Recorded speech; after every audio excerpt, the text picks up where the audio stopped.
আসসালামু আলাইকুম ওয়া রাহমাতুল্লাহি ওয়া বারাকাতুহু। আশা করি আল্লাহ পাকের অশেষ রহমতে আপনারা সকলেই ভালো আছেন।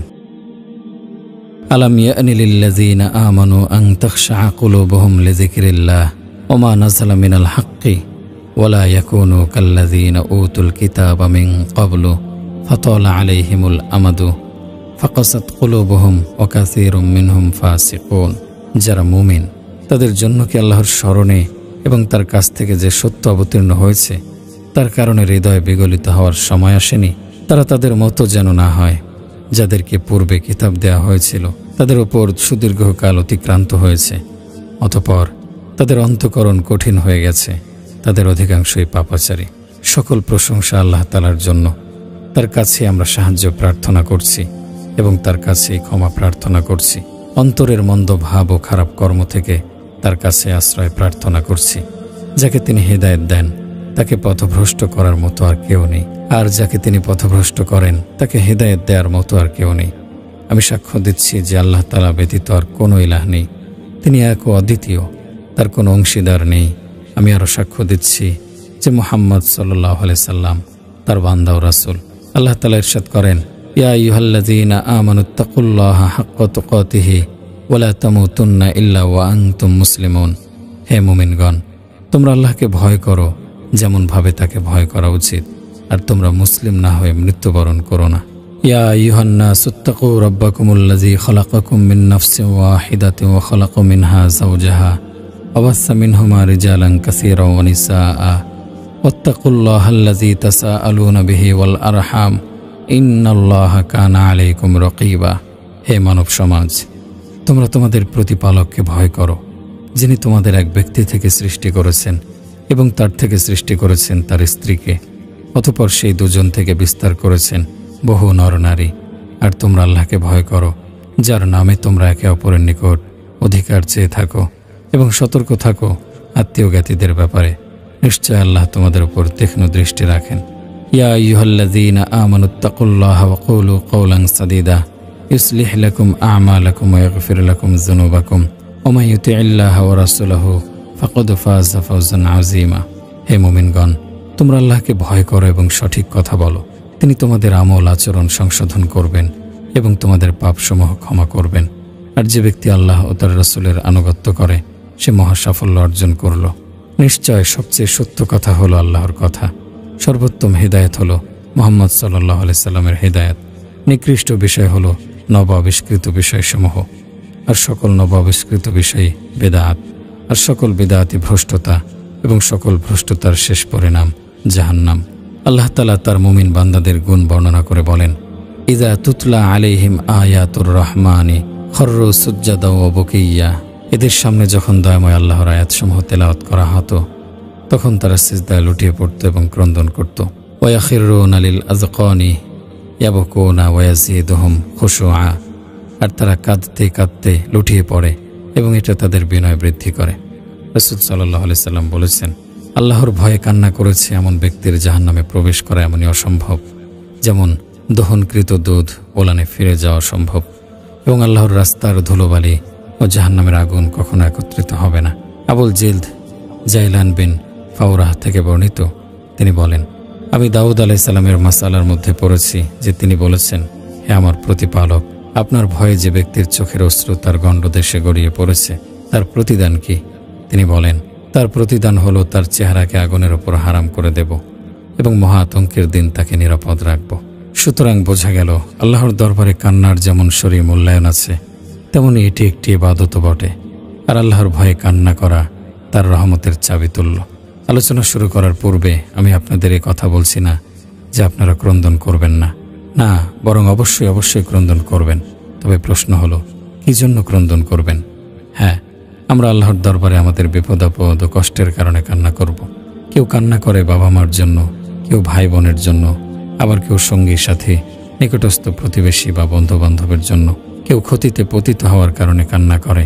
বরং সবচেয়ে দুঃখজনক ব্যাপার হলো, অনেকে তো এমনও আছে যারা টেলিভিশনে বা ডিশে কোনো নাটক, সিরিয়াল ও মুভি দেখেও কান্না করে থাকে। আবার অনেকে টুর্নামেন্ট বা খেলা দেখেও কান্না করে। হায়, এরা যে কত ক্ষতিগ্রস্ত! আল্লাহর কসম, তাদেরও আমাদের অশ্রুর মাঝে অনেক পার্থক্য আছে। রাসূল সাল্লাল্লাহু আলাইহি সাল্লামের ইন্তেকালের পর একদিন উম্মে আইমান রাদিয়াল্লাহু আনহার কাছে আবু বকর ও ওমর রাদিয়াল্লাহু আনহু উপস্থিত হলেন। তারা তার খোঁজ খবর নিতে এসেছেন। তখন তিনি কাঁদছিলেন। তাই তারা জিজ্ঞেস করলেন, হে উম্মে আইমান, আপনি কেন কাঁদছেন? আপনি কি জানেন না যে আল্লাহর কাছে যা আছে তা তার রাসূলের জন্য উত্তম? তিনি উত্তরে বলেন, হ্যাঁ আমি জানি আল্লাহর কাছে যা আছে তা তার রাসূলের জন্য অনেক উত্তম, কিন্তু আমি কাঁদছি ওহী বন্ধ হয়ে যাওয়ার কারণে। রাসূল সাল্লাল্লাহু আলাইহি সাল্লাম ইন্তেকাল করায় তিনি উম্মতের জন্য ভয়, দুঃখ ও কষ্টের কারণে কান্না করেছেন। তাহলে তাদের ব্যাপারে আমি আর কি বা বলবো? তাদের মাঝে এমন অনেকে ছিলেন যাদের অশ্রুতে জমিন সিক্ত হয়েছে। তাদের কারো সামনে জাহান্নামের আলোচনা করা হলে প্রায় অচেতন হয়ে মাথা নত করে ফেলতেন। আজানের আওয়াজ কানে আসলে ভয়ে প্রকম্পিত হতেন। যখন তাদের কেউ নামাজের জন্য অজু করতেন তখন তার চেহারা লাল বর্ণ ধারণ করত এবং চোখ দিয়ে অশ্রু গড়িয়ে পড়ত। প্রিয় ভাই ও বোন, আপনার কানে জানাজার আজানের আওয়াজ আসার পূর্বে অন্তরের কান দিয়ে শ্রবণ করুন।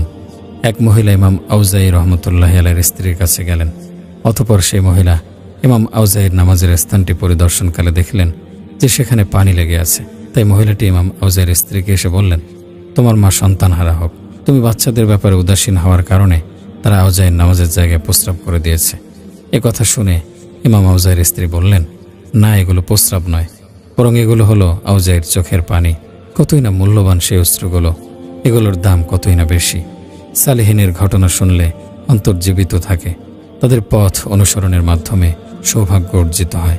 আল্লাহর বান্দারা, এই ধারণা থেকে আপনাদের অবশ্যই বেরিয়ে আসতে হবে যে কেবল দুর্বল ব্যক্তিদের সাথেই কান্নার সম্পর্ক রয়েছে।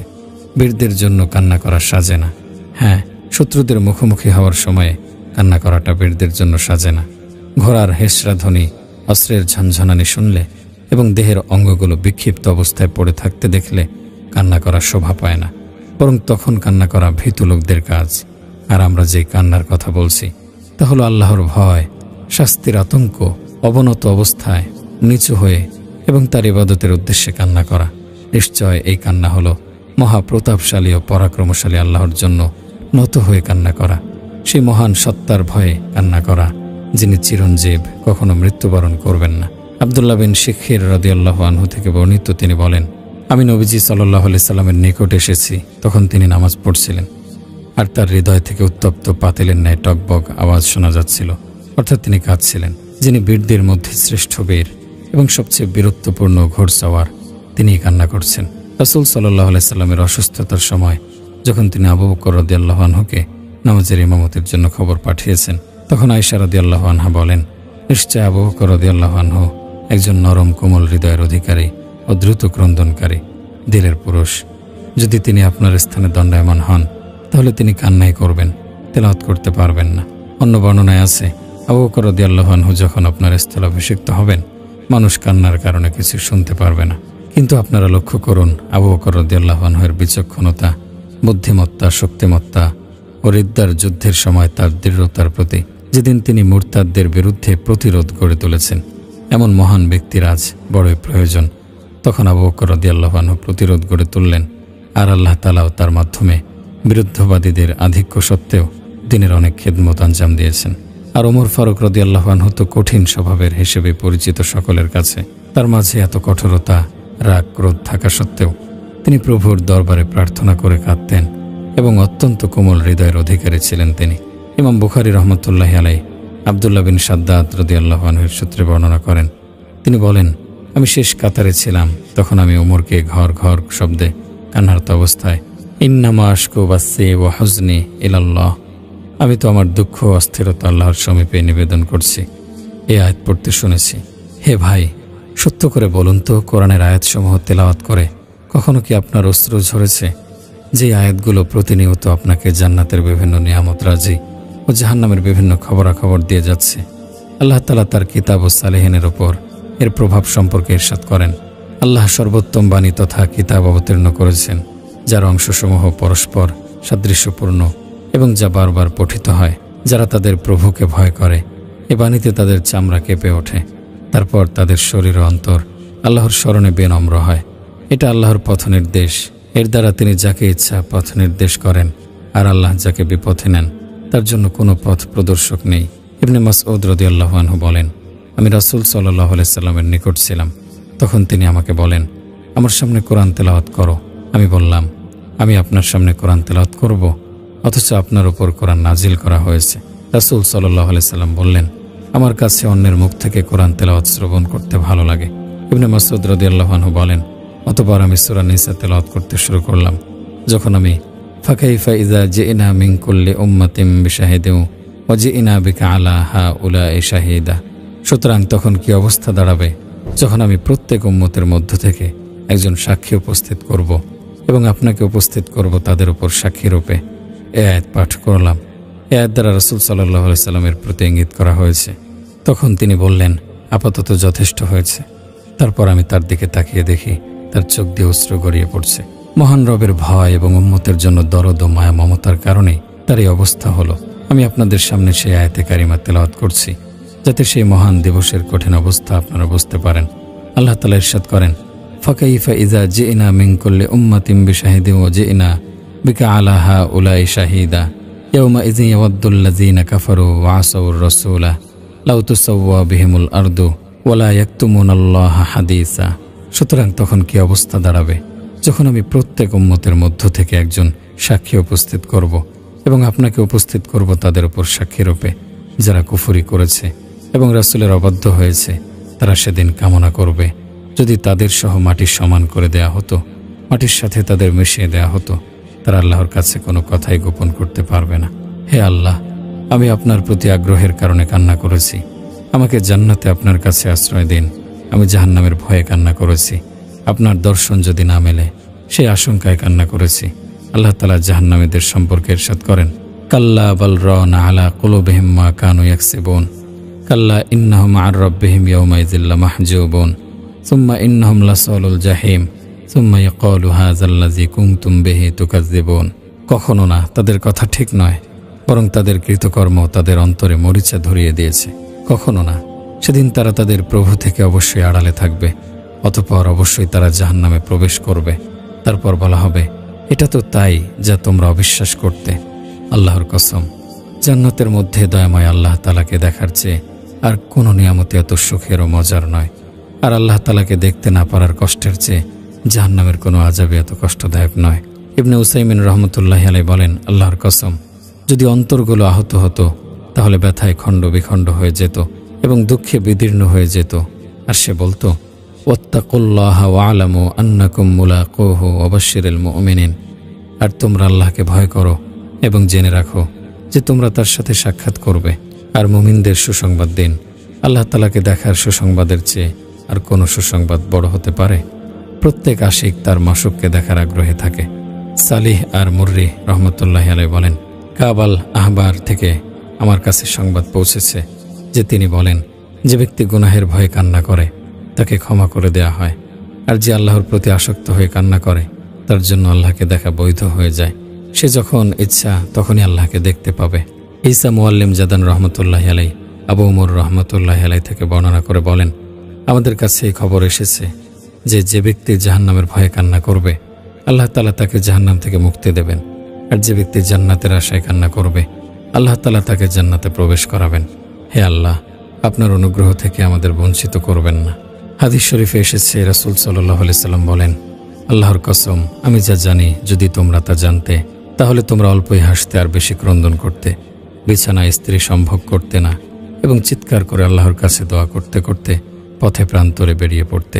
আবু যার রাদিয়াল্লাহু আনহু যখন এই হাদিসটি শুনেছেন তখন বলেছেন, আমার ইচ্ছে হয় যদি আমি এমন কোনো গাছ হতাম যা উপকারে আসে। আল্লাহর কসম, যদি আমাদের হৃদয়গুলো আহত হতো তাহলে জান্নাত থেকে বঞ্চিত হওয়ার ব্যথায় খণ্ড বিখণ্ড হয়ে যেত। কিন্তু আমাদের হৃদয়গুলো দুনিয়ার ভালোবাসায় মাতাল হয়ে আছে, কিছুকাল পরেই তার জ্ঞান ফিরে আসবে। ইবনুল কাইয়িম রাহমাতুল্লাহি আলাইহি বলেন, মানুষ দুনিয়ায় যা কিছু ছেড়ে এসেছে পরিতাপ ও ভয়ের সাথে যদি সেগুলোর জন্য তার অন্তর ব্যথিত না হয় তাহলে সে আখিরাতে যখন বাস্তবতার সম্মুখীন হবে তখন সবকিছু থেকে আলাদা হয়ে যাবে। সুতরাং অবশ্যই অন্তর ব্যথিত হবে, হয়তো সেটা দুনিয়াতে অথবা আখিরাতে। তাই আপনাদের ইচ্ছা এবার দুনিয়ায় ব্যথিত হবেন নাকি আখিরাতে গিয়ে ব্যথিত হবেন? আমাদেরও তাদের মাঝে পার্থক্য হলো স্বল্প বিস্তৃত কথাগুলো তাদের স্মরণ করিয়ে দেয় এবং কাঁদায়, আর আমরা বারবার বাধা প্রতিবন্ধকতার কথা শুনি, কিন্তু আমাদের অবস্থার কোনো পরিবর্তনই হয় না। একবার ওমর বিন আব্দুল আজিজ রহমতুল্লাহি আলাইহি তার এক গোলামকে একটি ভুলের কারণে প্রহার করতে উদ্যত হলেন। তখন গোলাম তাকে বলল, হে ওমর, আল্লাহকে ভয় করো, হে ওমর, আল্লাহকে ভয় করো, আর সেই রাতের কথা স্মরণ করো যে রাত পেরুলে কিয়ামত শুরু হয়ে যাবে। অতঃপর ওমর বিন আব্দুল আজিজ রহমতুল্লাহ আলাই কাঁদতে লাগলেন। তিনি ততক্ষণ পর্যন্ত কান্না বন্ধ করেননি যতক্ষণ না শুনেছেন যে কেউ তাকে ডাকছে। তার মৃত্যুর সময় যখন উপস্থিত হয়েছে তখন তার কাছে এই আয়াত তেলাওয়াত করা হচ্ছিল। আল্লাহ তাআলা ইরশাদ করেন, তিলকাদ দারুল আখিরাতু নাজআলুহা লিল্লাযিনা লা ইউরিদুনা উলুওয়ান ফিল আরদি ওয়ালা ফাসাদাও ওয়াল আকিবাতু লিল মুত্তাকিন। এই পরকালের আবাস আমি তাদের জন্য নির্ধারিত করি যারা পৃথিবীতে উদ্ধত দেখাতে কিংবা ফাসাদ সৃষ্টি করতে চায় না, আর শুভ পরিণাম আল্লাহ ভীরুদের জন্য। হে ভাই বোন, আপনাদের আমি জিজ্ঞেস করছি, আপনাদের পাপগুলো কি আপনাদের কাদায় কখনো? অদৃশ্যের খবর সম্পর্কে জ্ঞাত আল্লাহ তাআলার উপর দুঃসাহসের কারণে কি কান্না আসে না? হে পাপীরা, তোমরা ভালো করে শোনো, আমরা প্রত্যেকেই তো পাপী। উকবা বিন আমির রাদিয়াল্লাহু আনহু থেকে বর্ণিত, তিনি বলেন, আমি বললাম, হে আল্লাহর রাসূল, মুক্তি কিসে? তিনি বললেন, আমসিকা আলাইকা লিসানাকা ওয়ালিয়াসাআকা বাইতুকা ওয়াবকি আলা খতিইকা। তোমার জবানকে নিয়ন্ত্রণ করো, তোমার ঘর যেন তোমার জন্য প্রশস্ত হয়, এবং তোমার ভুলগুলোর জন্য কান্না করো। হ্যাঁ, কান্না করুন সকলে। আপনাদের জানাজার নামাজ পড়ানোর আগেই আল্লাহর দরবারে কান্না করুন। সেই মহা সমাবেশস্থলে দণ্ডায়মান হওয়ার আগেই কান্না করুন, কেননা সেখানে ফেরেশতারা আপনাদের ব্যাপারে স্বীকারোক্তি দেবে। ওহে আল্লাহর বান্দা, আপনার পাপের কারণে আপনাকে স্থির করে দেবে ফেরেশতারা এবং বলবে, তোমার কি অমুক গুনাহের কথা স্মরণ পড়ে? সেই পাপের কথা কি তোমার মনে আছে? তখন ফেরেশতাদের প্রশ্ন থেকে পালানোর কোনো জায়গা থাকবে না আপনার। অতএব আপনার প্রভুর কাছে প্রশ্নের সম্মুখীন হওয়ার আগেই কাঁদুন। তিনি প্রশ্ন করবেন, যখন তুমি পাপ করতে তখন কি ধারণা করতে না যে আমি তোমাকে দেখছি? যখন মানুষের চোখ থেকে লুকিয়ে পাপ কর্মে লিপ্ত হতে তখন আমার কথা ভেবে একটু লজ্জাবোধ করনি? হে মানুষ, আল্লাহর দরবারে কান্না করুন, কেননা গোলাম যখন তার মনিবের সামনে ক্রন্দন করে তখন তার মনিব তাকে দয়া করে। শিশু যখন কান্না করে তখন বাবা মা তার চাহিদা পূরণ করে। তাই ছোট হয়ে নিচু হয়ে আল্লাহর দরবারে কান্না করুন। আর আমাদের প্রভু তো বাবা মার চেয়েও আমাদের প্রতি বেশি দয়াবান, এমনকি আমাদের নিজেদের চেয়েও তিনি আমাদের প্রতি অতি দয়ালু। তাই তার কাছে প্রার্থনা করলে তিনি ফিরিয়ে দেবেন না। একদিন মালিক বিন দিনার নসিহত করছিলেন, তখন হাওসাব কেঁদে দিলেন। তিনি সকলের কাছে একজন আবেদ হিসেবে পরিচিত ছিলেন। তিনি ছিলেন একজন দুনিয়া বিমুখ আল্লাহর ওলি। মালিক বিন দিনার তার কাঁধে হাত রেখে বললেন, হে আবু বিশর, এটি তার উপাধি, কাঁদো। হে আবু বিশর, কাঁদো, কেননা আমার কাছে সংবাদ এসেছে যে বান্দা যখন কাঁদতেই থাকে তখন তার মনিব তাকে দয়া করেন, এমনকি জাহান্নাম থেকেও মুক্তি দিয়ে দেন। আর এই কথা মনে রেখো যে হৃদয়ের ব্যথার কম বেশির ভিত্তিতেই কান্নার কম বেশি হয়। পরকালের ব্যাপারে যথোপযুক্ত সামান্য আলোচনায় জীবিত অন্তরে অগ্নিশিখা প্রজ্বলিত করে, আর অন্তরের জীবন হলো গুনাহ ছেড়ে দেয়া। মাঘহুল আসসামি রহমতুল্লাহ আলাইহি বলেন, যে অন্তরের গুনাহ কম সে অন্তর বেশি জীবিত। যারা গুনাহমুক্ত জাগ্রত হৃদয়ের অধিকারী কেবল একটি আয়াত তেলাওয়াত করলেও তাদের অন্তর আলোকিত হয়ে যায়। প্রতাপশালী আল্লাহ তাআলার আলোচনা করলে তাদের চোখ দিয়ে অঝরে অশ্রু প্রবাহিত হয়। আখিরাতের আলোচনা করলে তাদের দেহগুলো প্রকম্পিত অস্থির হয়ে যায়। হে ভাই, একটু চিন্তা করুন আখিরাতের বিষয়গুলো। সহিহ বুখারীতে আবু সাঈদ খুদরী রাদিয়াল্লাহু আনহু থেকে বর্ণিত আছে যে রাসূল সাল্লাল্লাহু আলাইহি সাল্লাম বলেছেন, কিয়ামতের দিন আল্লাহ তাআলা বলবেন, হে আদম। আদম আলাইহিস সালাম বলবেন, লাব্বাইক হে প্রভু। অতঃপর তাকে উচ্চ স্বরে ডেকে বলা হবে, নিশ্চয় আল্লাহ তাআলা তোমাকে তোমার সন্তানদের থেকে জাহান্নামের অধিবাসীদের বের করতে নির্দেশ দিচ্ছেন। তিনি বলবেন, হে প্রভু, জাহান্নামী কারা? তিনি বলবেন, প্রত্যেক 1000 থেকে বর্ণনাকারী বলেন, আমার ধারণা তিনি বলবেন 999 জন জাহান্নামে যাবে। রাসূল সাল্লাল্লাহু আলাইহি সাল্লাম বলেন, তখনই শিশু বার্ধক্যে উপনীত হবে, প্রত্যেক গর্ভধারিণী গর্ভপাত করবে। মানুষকে তুমি দেখবে মাতালের মতো, আসলে তারা মাতাল নয়, বরং আল্লাহর শাস্তি খুবই ভয়াবহ হবে। হে মুসলিম ভাই ও বোন, আল্লাহর কাছে কাঁদুন। যেদিন কান্না কোনো কাজে আসবে না সেদিন আসার আগেই নিজের পাপের কথা চিন্তা করে আল্লাহর দরবারে অশ্রু ঢালুন। কান্না হলো তাওবার চাবিকাঠি, কাঁদলে অন্তর নরম ও অনুতপ্ত হয়। রাসূল সাল্লাল্লাহু আলাইহি সাল্লাম বলেন, দুটি চোখকে জাহান্নামের আগুনে স্পর্শ করবে না। এক ওই চোখ যা আল্লাহর ভয়ে কেঁদেছে, দুই ওই চোখ যা আল্লাহর রাস্তায় প্রহরার কাজে রাত জেগেছে। যদি আপনারা অশ্রুর মূল্য প্রভাব বুঝতে চান তাহলে তাওবাকারীদের জিজ্ঞেস করুন, যখন তারা ভগ্ন হৃদয় নিয়ে ভীত সন্ত্রস্ত ও হীন হয়ে আল্লাহর দিকে অভিমুখী হয়, তখন অনুতাপ ও তাওবার প্রমাণ হিসেবে তপ্ত অশ্রুগুলো তাদের চোখ থেকে গড়িয়ে পড়ে। সুসংবাদ তাদের জন্য, কারণ আল্লাহ তাআলা ইরশাদ করেন, ইন্নাল্লাহা ইউহিব্বুত তাওয়াবিনা ওয়া ইউহিব্বুল মুতাতাহহিরিন। নিশ্চয় আল্লাহ তওবাকারীদের ভালোবাসেন এবং ভালোবাসেন পবিত্রতা অবলম্বনকারীদের। হামজা আল আমা থেকে বর্ণিত, তিনি বলেন, আমার মা হাসানের নিকট গিয়েছিলেন, অতঃপর বলেছেন, হে আবু সাঈদ, আমি চাই যে আমার এই ছেলে তোমার সাথে থাকবে, হয়তোবা আল্লাহ তাআলা তোমার মাধ্যমে তার কোনো উপকার করবে। আমি তার সাথে একমত ছিলাম না। একদিন তিনি আমাকে বলেন, হে বৎস, তুমি সর্বদা আখিরাতের ব্যাপারে চিন্তা করবে, তাহলে হয়তো এই চিন্তা তোমাকে আল্লাহর কাছে পৌঁছে দেবে। আর একাকিত্বের সময় বেশি বেশি কান্না করবে, তাহলে তোমার প্রভু এই অবস্থা দেখে হয়তো তোমার প্রতি দয়া করবেন, আর তখন তুমি হয়ে যাবে সফল ব্যক্তিদের অন্তর্ভুক্ত। তিনি বলেন, আমি তার ঘরে প্রবেশ করেই দেখতাম তিনি কান্না করছেন, এবং তার কাছে মানুষেরা আসলেও দেখতাম তিনি কান্না করছেন। আবার কখনো দেখতাম তিনি নামাজ পড়ছেন, তখনও তার ক্রন্দন ও বিলাপ শোনা যেত। তাই একদিন তাকে বললাম, হে আবু সাঈদ, আপনি তো অনেক বেশি কান্না করেন।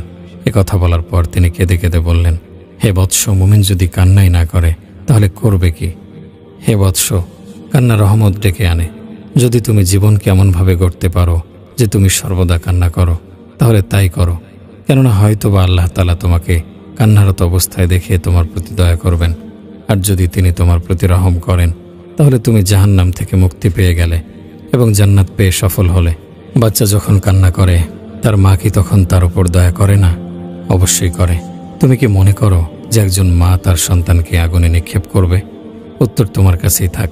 আনাস বিন মালিক রাদিয়াল্লাহু আনহু থেকে বর্ণিত, তিনি বলেন, রাসূল সাল্লাল্লাহু আলাইহি সাল্লাম বলেছেন, হে মানুষ, তোমরা কান্না করো।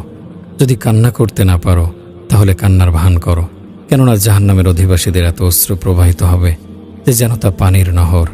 এমনকি একসময় তাদের চোখের অশ্রু শেষ হয়ে রক্ত প্রবাহিত হবে এবং চক্ষুদয় রক্তকূপে পরিণত হবে। যদি তাতে জাহাজ ছেড়ে দেওয়া হয়, তাহলে তা চলতে পারবে। আফসোস কঠিন হৃদয়গুলোর জন্য। আবু হুরায়রা রাদিয়াল্লাহু আনহু থেকে বর্ণিত, তিনি বলেন, এক ব্যক্তি রাসূল সাল্লাল্লাহু আলাইহি সাল্লামের কাছে এসে অন্তরের কাঠিন্যের অভিযোগ করল। তখন রাসূল সাল্লাল্লাহু আলাইহি সাল্লাম বললেন, যদি চাও যে তোমার অন্তর নরম হোক, তাহলে ইয়াতীমের মাথা মুছে দাও এবং মিসকিনকে খানা খাওয়াও। আল্লাহর বান্দারা আর কতদিন আমাদের হৃদয়গুলো শক্ত হয়ে থাকবে, আত্মাগুলো উদাসীন হয়ে রবে? আল্লাহর ডাকে সাড়া দেওয়ার সময় কি এখনো হয়নি? তিনি তো ঘোষণা দিয়েছেন, আলাম ইয়ানি লিল্লাযীনা আমানু আন তাখশা কুলুবুহুম লিযিকরিল্লাহ ওয়া মা নাযালা মিনাল হাক্কি। যারা মুমিন, তাদের জন্য কি আল্লাহর স্মরণে এবং তার কাছ থেকে যে সত্য অবতীর্ণ হয়েছে তার কারণে হৃদয় বিগলিত হওয়ার সময় আসেনি? ইবনে মাসউদ রাদিয়াল্লাহু আনহু বলেন, আল্লাহর কসম, আমাদের ইসলাম গ্রহণ ওই আয়াতগুলো অবতীর্ণের সময়ের মাঝে মাত্র কয়েক বছরের ব্যবধান ছিল, অথচ এই কয়েক বছরেই আল্লাহ তাআলা আমাদের ভৎসনা করেছেন। জীবন্ত হৃদয়ের মানুষ যখন এই আয়াত শ্রবণ করত, তখন তারা কান্না করে দিত আর বলতো, হে প্রভু, অবশ্যই সময় হয়েছে। মানুষেরা উদাসীন, তাদের জাগিয়ে তোলে মৃত্যু। জীবন ফুরিয়ে যাওয়া ছাড়া তাদের হুঁশ ফেরে না। সবাই মিলে বিদায় জানায় পরিবারের সদস্যদেরকে। তাদের গোরস্থানের দিকে সবাই সচক্ষে তাকিয়ে দেখে, কিন্তু ফিরে এসে তারা আবার ডুবে যায় উদাসীনতায়, যেন তারা কিছুই দেখেনি, কিছুই তাদের চোখে পড়েনি। এটা অধিকাংশ মানুষের অবস্থা। অধিকাংশ মানুষ এমনই। তাই আমরা আল্লাহর কাছে অন্তরের কাঠিন্য থেকে আশ্রয় চাই, কেননা এটি অনেক নিকৃষ্ট অবস্থা। ইবনুল কাইয়িম রাহমাতুল্লাহি আলাইহি বলেন, কিয়ামতের দিন মানুষকে সবচেয়ে বেশি প্রহার করা হবে অন্তরের কাঠিন্য, আল্লাহর থেকে দূরে থাকার কারণে। কঠিন হৃদয়গুলোকে নরম করার জন্যই মূলত আগুনকে সৃষ্টি করা হয়েছে। আর কঠিন হৃদয়গুলোই আল্লাহর থেকে বেশি দূরে থাকে। আর অন্তর কঠিন হয়ে গেলে চক্ষু অস্ত্রহীন হয়ে যায়। ইয়াজিদ আর রাক্কাশী রাহমাতুল্লাহি আলাইহি বলেন, যদি তুমি তোমার পাপের জন্য কান্না না করো, তাহলে তুমি ছাড়া আর কে আছে যে তোমার পাপের জন্য আল্লাহর কাছে কান্না করবে? আল্লাহ তাআলা আমাকেও আপনাদের কোরআনে কারিমের আয়াত উপদেশগুলোর মাধ্যমে উপকৃত করুন। আপনারা যা শুনছেন আমি তাই বলেছি। আমি আল্লাহর কাছে সকল গুনাহ থেকে ক্ষমা প্রার্থনা করছি, আমারও আপনাদের জন্য। নিশ্চয় তিনি ক্ষমাশীল ও দয়াময়। সমস্ত প্রশংসা আল্লাহ তাআলার জন্য, তার অনুগ্রহের কারণে, এবং কৃতজ্ঞতা তারই জন্য, তার তৌফিক দান ও কৃপার কারণে। আমি সাক্ষ্য দিচ্ছি যে আল্লাহ তাআলা ছাড়া কোনো ইলাহ নেই, তিনি সুমহান, এক ও অদ্বিতীয়, তার কোনো শরীক নেই। আমি আরও সাক্ষ্য দিচ্ছি যে মুহাম্মদ সাল্লাল্লাহু আলাইহি সাল্লাম আল্লাহ তাআলার বান্দা ও রাসূল, যিনি আল্লাহর সন্তুষ্টির দিকে আহ্বানকারী। হে আল্লাহ, আপনি রহমত, শান্তি ও বরকত নাজিল করুন মুহাম্মদ সাল্লাল্লাহু আলাইহি সাল্লামের ওপর এবং তার পরিবার পরিজন, সাহাবায়ে কেরাম ও তার অনুসারীদের ওপর। প্রিয় ভাই বোন, আমি আপনাদের এবং আমার নিজেকে তাকওয়ার উপদেশ দিচ্ছি। আল্লাহকেই ভয় করুন। তিনি বলেন, ওয়াত্তাকু ইয়াওমান তুরজাউনা ফীহি ইলাল্লাহ, আর তোমরা সেই দিনকে ভয় করো যেদিন তোমাদের আল্লাহর কাছে ফিরিয়ে নেওয়া হবে।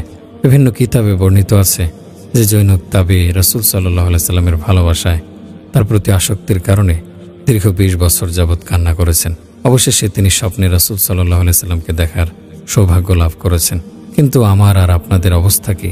বাস্তবিকভাবে আমরা কি কখনো তাকে হারানোর বেদনায় কোনোদিন কেঁদেছি? রাসূল সাল্লাল্লাহু আলাইহি সাল্লামকে হারানোর বেদনা তো এমনই এক জ্বালা যা চোখ দিয়ে অশ্রুর ঝর্ণা প্রবাহিত করে, মস্তিষ্ককে বিবেকহীন করে দেয়। কখনো রাসূল সাল্লাল্লাহু আলাইহি সাল্লামকে স্বপ্ন দেখার আশা করেছেন? তাকে দেখার আশায় ক্রন্দন করেছেন? আপনার মন কি কখনো তার হাতে হাউজে কাউসারের পানি পান করার আশা পোষণ করেছে? একজন আশিকে রাসূলের ভাষায়, লোকেরা দুনিয়া পেয়ে সন্তুষ্ট হয়ে গেছে, আল্লাহর শপথ আপনার পরে আমরা আর প্রশান্ত হইনি। পৃথিবীতে যদি সাক্ষাৎ কষ্টকর হয়, হাসরের ময়দানে আমরা আপনার দেখা পাবো, এটি আমাদের জন্য যথেষ্ট। এই অবস্থাটি আপনার কাছেও আমি পেশ করলাম, যা সত্যিকারের নবী প্রেমিকদের অন্তরকে নাড়া দিয়ে যায়। তা তো এমনই এক ভয়ানক অবস্থা যাকে প্রতিরোধ করা সম্ভব নয়। যখন হুনাইনের যুদ্ধ থেকে মুসলিমরা বিজয়ী হয়ে গনিমত নিয়ে ফিরে আসেন, নবীজি সাল্লাল্লাহু আলাইহি সাল্লাম মুসলিমদের মাঝে গনিমত বন্টন করে দেন। বিশেষ করে তখন তিনি নবমুসলিমদের হৃদয়কে ইসলামের ওপর আরও মজবুত করার বিষয়টিকে গুরুত্ব দেন। মুমিন সাহাবীদেরকেও ঈমান ও ইসলামের প্রতি অনেক গুরুত্ব আরোপ করেন। তখন আনসাররা জিজ্ঞেস করলেন যে রাসূল সাল্লাল্লাহু আলাইহি সাল্লাম কেন আমাদেরকে গনিমত ও ফায়ের অংশ দেননি? তারা এই বিষয়ে পরস্পর ফিসফিস করতে লাগলো। সাদ বিন উবাদা রাদিয়াল্লাহু আনহু আনসারদের এই বিষয়টি শুনে ফেলেন। সাথে সাথেই তিনি নবীজি সাল্লাল্লাহু আলাইহি সাল্লামের দরবারে গিয়ে উপস্থিত হন এবং তাকে বলেন, আল্লাহর রাসূল, আনসারদের এই গোত্র আপনার ফায় বন্টন নিয়ে আপনার ব্যাপারে বিরূপ ধারণা পোষণ করছে। আপনি আপনার সম্প্রদায়ের মাঝে তা বন্টন করেছেন এবং আরব গোত্রগুলোর মাঝে অনেক কিছু দিয়েছেন, আর আনসারদের এই গোত্রের ভাগ্যে কিছুই মেলেনি। অতঃপর নবীজি সাল্লাল্লাহু আলাইহি সাল্লাম তাকে বললেন, তোমার এবং তাদের মাঝে আর পার্থক্য রইল কোথায় হে সাদ? তখন সাদ রাদিয়াল্লাহু আনহু স্পষ্ট ভাষায় বললেন, আমার গোত্রের মধ্যে আমি তো একজন মাত্র। অতঃপর নবীজি সাল্লাল্লাহু আলাইহি সাল্লাম তাকে বললেন, তাহলে তোমার সম্প্রদায়কে এখনই একত্রিত করো। এরপর সাদ রাদিয়াল্লাহু আনহু আনসারী কবিলাকে একত্রিত করলেন এবং রাসূল সাল্লাল্লাহু আলাইহি সাল্লাম নির্দেশ দিলেন যে তাদের কাছে যেন অন্য কেউ না যায়। তখন রাসূল সাল্লাল্লাহু আলাইহি সাল্লাম তাদের নিকট আসলেন, তার উপর আমার মা বাবা উৎসর্গিত হোক। অতঃপর তিনি সবার চেহারার দিকে তাকিয়ে একটি উজ্জ্বল মৃদু হাসি দিলেন। তাদের কৃতকর্ম সম্পর্কে তিনি অবগত যে সেটাই বুঝিয়েছেন। অতঃপর বললেন, হে আনসারীরা, তোমাদের ব্যাপারে আমার কাছে একটি সংবাদ এসেছে। তোমরা আমার ব্যাপারে একটি ধারণা লালন করেছ। আমি কি তোমাদের কাছে তোমাদের ভ্রষ্টতার সময় আসিনি? অতঃপর আল্লাহ তাআলা তোমাদের আমার মাধ্যমে হেদায়েত দিয়েছেন। তোমরা ছিলে দরিদ্র, অতঃপর আমার মাধ্যমে আল্লাহ তাআলা তোমাদের ধনাঢ্যতা দিয়েছেন। তোমরা ছিলে পরস্পর শত্রু ভাবাপন্ন, অতঃপর আমার মাধ্যমে তিনি তোমাদের মাঝে সুসম্পর্ক তৈরি করে দিয়েছেন। তারা বলল, অবশ্যই আল্লাহ ও আল্লাহর রাসূলই অধিক শ্রেষ্ঠ এবং দয়াকারী। তারপর রাসূল সাল্লাল্লাহু আলাইহি সাল্লাম বললেন, হে আনসার গোষ্ঠী, তোমরা কি আমার ডাকে সাড়া দেবে না? তারা বলল, হে আল্লাহর রাসূল, আমরা কিভাবে আপনার ডাকে সাড়া দেব? আল্লাহ ও তার রাসূলের জন্যই সকল অনুগ্রহ শ্রেষ্ঠত্ব। তখন রাসূল সাল্লাল্লাহু আলাইহি সাল্লাম বললেন, যদি তোমরা চাইতে তাহলে বলতে, এবং যদি তোমরা সত্যায়ন করতে তাহলে তোমাদেরকেও সত্যায়ন করা হতো। আপনি আমাদের মাঝে এসেছেন এমন অবস্থায় যখন আপনাকে অন্যরা মিথ্যা প্রতিপন্ন করেছে।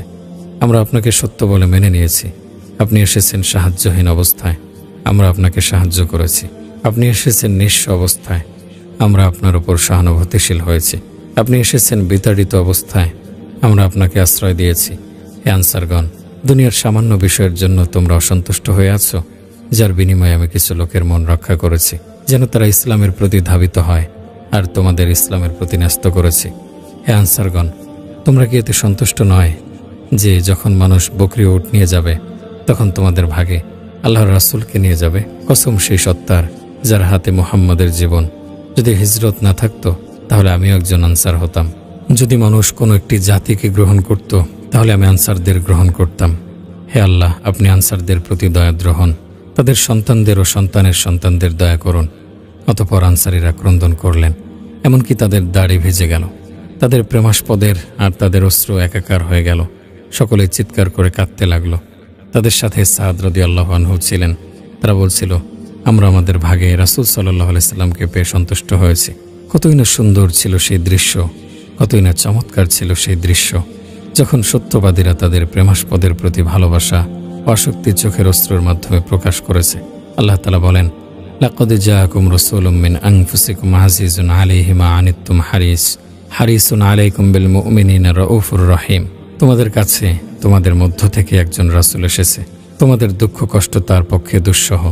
তিনি তোমাদের কল্যাণকামী এবং মুমিনদের প্রতি স্নেহশীল ও দয়ালু। আমি আপনাদের জিজ্ঞেস করছি, আপনারা কি কখনো তাকে দেখার ইচ্ছা পোষণ করেছেন? কখনো কি তার বিচ্ছেদের শোকে কেঁদেছেন?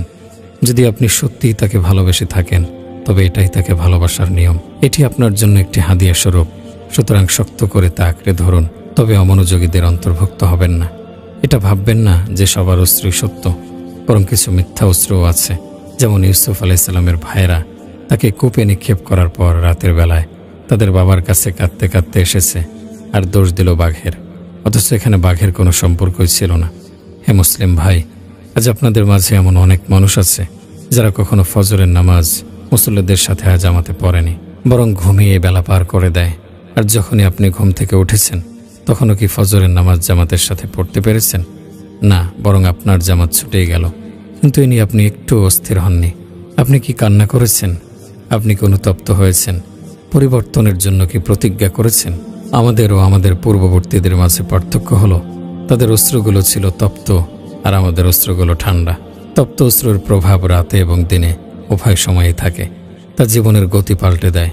আল্লাহর কোনো বিধান ছুটে গেলে তারা কান্না করতেন, আর ঠান্ডা অস্ত্র হলো যা বের হওয়ার খানিক পরেই তার প্রভাব চলে যায়। তাই পবিত্রতা বর্ণনা করছি সেই মহান সত্তার, যিনি তপ্ত অস্ত্র প্রবাহিতকারীদের পবিত্র করেছেন এবং তাদের সততা বর্ণনা করেছেন। আউফি রহমতুল্লাহ আলাই ইবনে আব্বাস রাদিয়াল্লাহু আনহু থেকে বর্ণনা করেন, নবীজি সাল্লাল্লাহু আলাইহি সাল্লাম মানুষকে তার সাথে যুদ্ধের জন্য বের হতে নির্দেশ দিয়েছেন এবং জিহাদের জন্য প্রস্তুতি নিতে আদেশ দিয়েছেন। অতঃপর তার কাছে সাহাবীদের একটি জামাত আসলো। তাদের যুদ্ধের কোনো বাহন ছিল না। তারা বলল, হে আল্লাহর রাসূল, আমাদেরকে আপনার সাথে নিয়ে যান। রাসূল সাল্লাল্লাহু আলাইহি সাল্লাম বলেন, আল্লাহর কসম, আমার কাছে এমন কিছু নেই যাতে আমি তোমাদের আরোহণ করাবো। তখন তারা কাঁদতে কাঁদতে ফিরে গেল। আবার জিহাদ না করে বসে থাকাও তাদের জন্য কষ্টসাধ্য মনে হচ্ছিল, অথচ তাদের না আছে কোনো খরচাদি, না আছে বাহন। আল্লাহ তাআলা তাদের মনের মাঝে তার প্রতি ও রাসূলের প্রতি ভালোবাসা দেখে তাদের এই অবস্থা বর্ণনা দিয়ে ওহী নাজিল করেন এবং তাদের অন্তরের সত্যতা প্রমাণ করে দেন। তিনি ইরশাদ করেন, জিহাদে অংশগ্রহণ না করায় দুর্বল, রুগ্ন, ব্যয়ভার বহনে অসমর্থ লোকদের জন্য কোনো অভিযোগ নেই। যখন তার আল্লাহ ও তার রাসূলের প্রতি আন্তরিক থাকে, সৎকর্মশীলদের বিরুদ্ধে অভিযোগের কোনো কারণ নেই। আল্লাহ ক্ষমাশীল, দয়ালু, তাদের বিরুদ্ধে কোনো অভিযোগ নেই। যারা আপনার কাছে বাহনের জন্য এলে আপনি বলেছিলেন, আমার কাছে তো তোমাদের দেওয়ার মতো কোনো বাহন নেই। যখন তারা ব্যয় করার মতো কিছু না পাওয়ার কষ্টে অশ্রুপূর্ণ নয়নে ফিরে গিয়েছিল। আসলে অভিযোগ তাদের বিরুদ্ধে যারা ধনী হওয়া সত্ত্বেও আপনার কাছে অনুমতি চায়। তারা পেছনে থেকে যাওয়া লোকদের, মহিলাদের সাথে থাকতে পছন্দ করেছে। আল্লাহ তাদের অন্তরে মোহর এঁটে দিয়েছেন, তাই তারা জানে না। তারা জিহাদে যাওয়ার সক্ষমতা না থাকায় কেঁদেছেন। শাহাদাতের পথে অগ্রসর হওয়ার বাহন না থাকায় তারা ক্রন্দনরত ছিলেন। আর আমিও আপনারা কিসের জন্য কাঁদি? ফিলিপাইন, থাইল্যান্ড, হিন্দুস্তান, ইন্দোনেশিয়া ও চীনের মুসলিমদের দুর্দশা কি আপনাদের কাঁদায় কখনো? আল্লাহ তাআলা কি বলেননি, ওয়া ইন্না হাযিহি উম্মাতুকুম উম্মাতান ওয়াহিদা? আর তোমাদের এই যে জাতি, এটা তো একই জাতি। রাসূল সাল্লাল্লাহু আলাইহি সাল্লাম কি ইরশাদ করেননি, পরস্পর ভালোবাসা, দয়া, অনুগ্রহে মুমিনদের দৃষ্টান্ত হলো একই দেহের মতো। যখন তার কোনো একটি অঙ্গ অসুস্থ হয়, তখন তার বাকি সব অঙ্গ বিনিদ্রা ও জ্বরের শিকার হয়। হে ভাই, বিধবা নারীদের আর্তচিৎকার কি তোমাকে কাঁদায় না? এতিম শিশু আর বৃদ্ধদের করুণ আওয়াজ কি তোমার কর্ণকুহরে আঘাত করে না? তুমি কি ইরাকের বোন ফাতিমার সেই হৃদয় বিদারক আহ্বান শোনোনি? ক্রুশের পূজারীরা যার ইজ্জত লুণ্ঠন করেছে, যদি তাদের আহ্বানে তুমি সাড়া না দাও, তবে কে আর সাড়া দেবে? কে তাদের আর্তচিৎকার শুনবে? ফিলিস্তিন, শিশান, আফগানিস্তানের ফাতিমাদের আহ্বানে আর কে সাড়া দেবে? সারা পৃথিবীর মুসলিম নারীদের ডাক শুনবে কে? আল্লাহর কসম, যদি তুমি অনুভব করতে যে তোমার চারপাশে কি ঘটে চলেছে প্রতিনিয়ত, তাহলে তোমার ক্রন্দনের জন্য বেশি কিছুর প্রয়োজন হতো না। নিজের অজান্তে অল্পতে কেঁদে ফেলতে তুমি। কেননা কালের স্তূপীকৃত দুঃখের চাপে পড়ে, অবৈধ দখলদারদের প্রভাবে এবং মুনাফিক ও দুশমনের বিদ্বেষের কারণে হৃদয়গুলো জমাট বেঁধে গেছে। আর যখন অনুভব করবে যে তুমি আসলে কিছু করতে চাও, কিন্তু বাধা প্রতিবন্ধকতার কারণে পারছো না, তাহলে অবশ্যই তোমার মন থেকে কান্না আসবে। তখন কান্না ও আল্লাহর জিকির ছাড়া কোনো কিছুতেই হৃদয়ের আগুন নিভবে না এবং কষ্ট হালকা হবে না। তখন সার্বক্ষণিক অন্তর আল্লাহর ভয়ে ভীত থাকবে এবং মুসলিমদের প্রতি ভালোবাসা ও বন্ধুত্ব আর কাফেরদের প্রতি শত্রুতা পোষণ করবে। দিনদারদের কাফেলার সাথে মিলিত হওয়ার আগ্রহ সর্বদা তাড়া করবে তোমাকে। হে আমাদের দায়িত্বশীলগণ, যেভাবে আপনারা আমাদের দুনিয়ার সুবিধাগুলো নিশ্চিত করার জন্য সন্তোষজনকভাবে চেষ্টা করে যাচ্ছেন, সেভাবে আমাদের দিন ও আখিরাতের বিষয়গুলোর প্রতিও একটু গুরুত্ব দিন, যাতে দুনিয়ার সুখের সাথে আখিরাতের সুখ নিশ্চিত করার মাধ্যমে আমাদের আনন্দে পূর্ণতা আসে, যেন আমরা পরিপূর্ণরূপে খুশি হতে পারি। আমরা আপনাদের প্রতি আশাবাদী, আর দিনের সাহায্যের মাধ্যমে এই দুনিয়াতে সম্মান পাওয়া যায় এবং আখিরাতের সুখ নিশ্চিত হয়। দিনের সাহায্যের মাধ্যমে আল্লাহর সাহায্য আসে এবং জমিনে কর্তৃত্ব অর্জিত হয়। আল্লাহ তাআলা ইরশাদ করেন, আল্লাযীনা ইম্মাক্কান্নাহুম ফিল আরদি আকামুস সালাতা ওয়া আতাউয যাকাহ ওয়া আমারু বিল মা'রুফি ওয়া নাহাউ আনিল মুনকারি ওয়ালিল্লাহি আকিবাতুল উমুর। তারা এমন লোক যে আমি যদি তাদেরকে পৃথিবীতে ক্ষমতা দেই, তাহলে তারা নামাজ কায়েম করবে, যাকাত দেবে, ভালো কাজের আদেশ দেবে এবং খারাপ কাজ করতে নিষেধ করবে। আল্লাহর হাতেই সবকিছুর পরিণতি।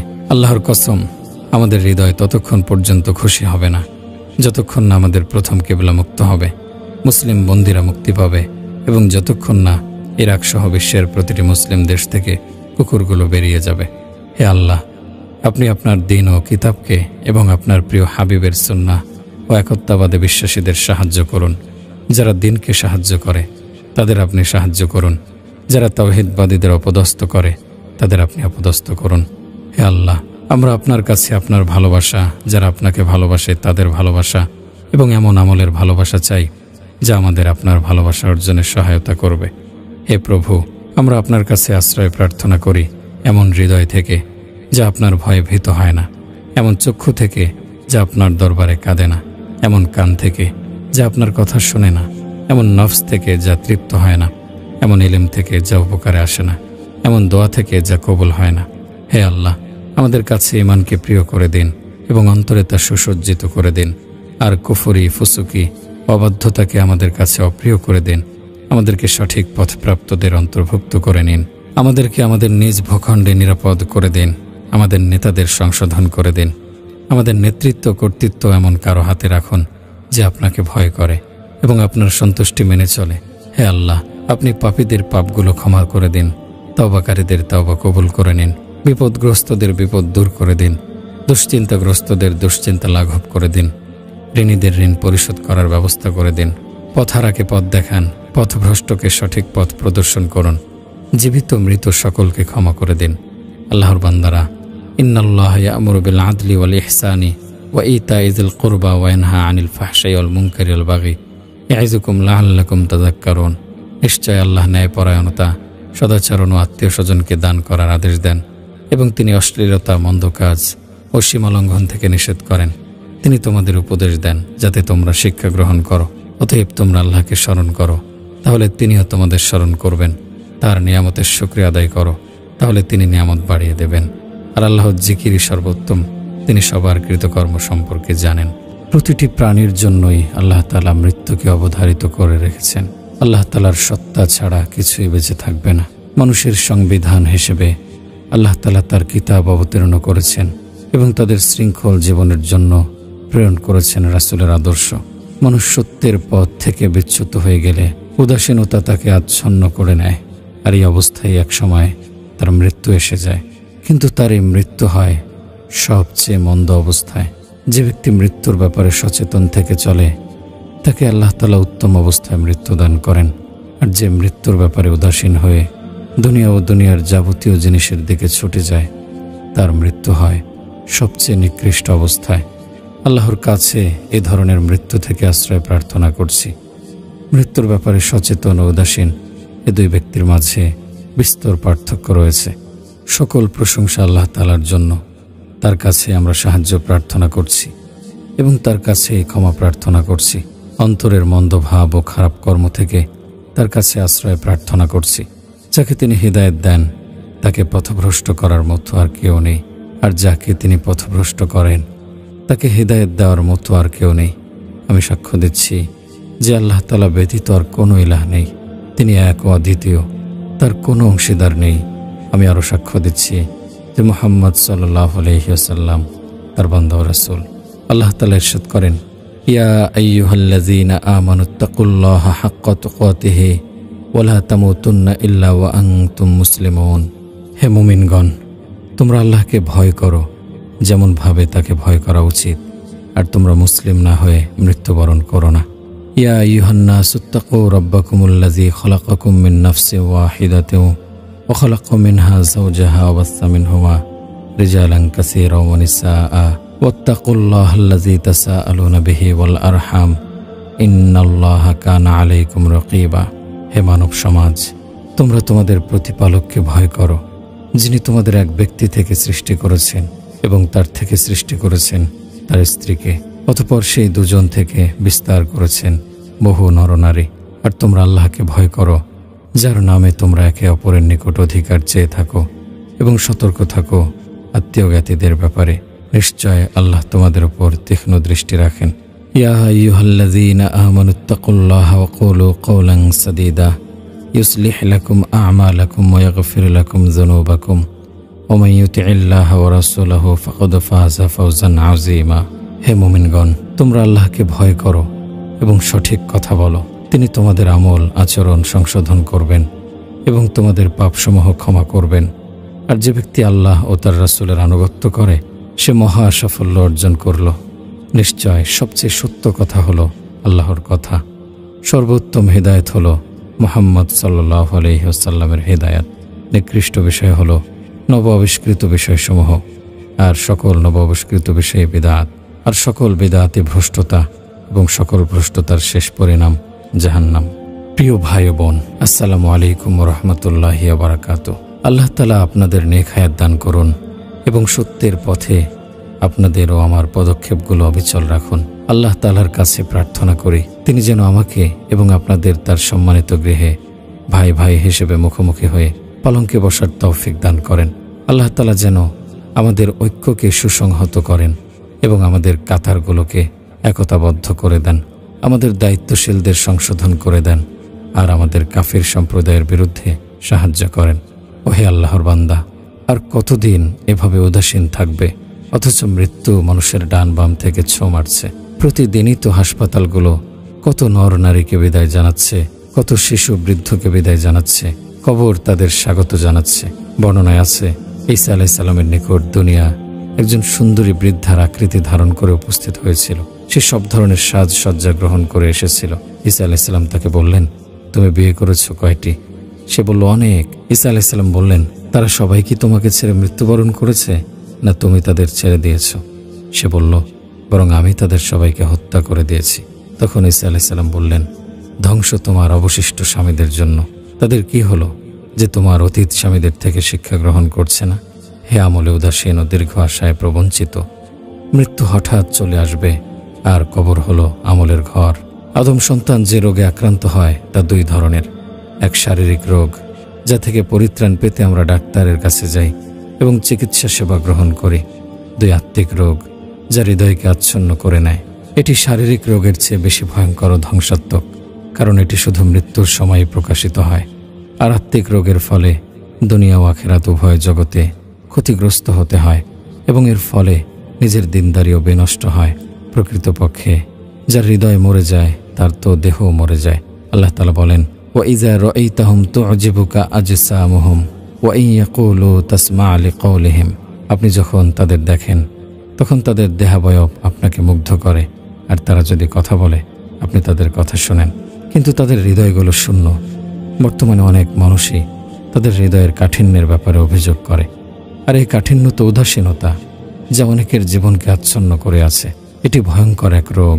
এটি হিদায়াতের পথে প্রতিবন্ধকতা সৃষ্টি করে এবং আখিরাতকে ভুলিয়ে দেয়। মানুষ এভাবেই তার উদাসীনতায় বিলাসিতাপূর্ণ জীবনযাপন করতে থাকে, আর এক সময় হঠাৎ তার সামনে মৃত্যু এসে উপস্থিত হয়। যখন তার সামনে ঊর্ধ্ব গগনের বিকট আওয়াজ এসে যায়, তখন সে বলে, রব্বির জিউন, হে আমার রব, আমাকে দুনিয়াতে ফেরত পাঠান। এখন সে নিজের হৃদয়ের চিকিৎসা করতে চায়, এখন সে ডাক্তারের কাছে গমন করতে চায়, সে এখন রোগাক্রান্ত এই হৃদয়ের চিকিৎসা অন্বেষণ করে। প্রিয় ভাই বোন, আমার কথা শোনো। যেন কোন নেককার লোক এক বদকার লোকের পাশ দিয়ে অতিক্রমকালে তাকে বললেন, হে অমুক, তুমি যে অবস্থায় আছো, তুমি কি সে অবস্থায় মৃত্যুবরণ করতে পছন্দ করো? সে বলল না। তিনি বললেন, তুমি কি তোমার এই অবস্থাকে এমন কোনো অবস্থাতে রূপান্তর করার ইচ্ছা রাখো যে অবস্থায় তুমি মৃত্যুবরণ করতে পছন্দ করো?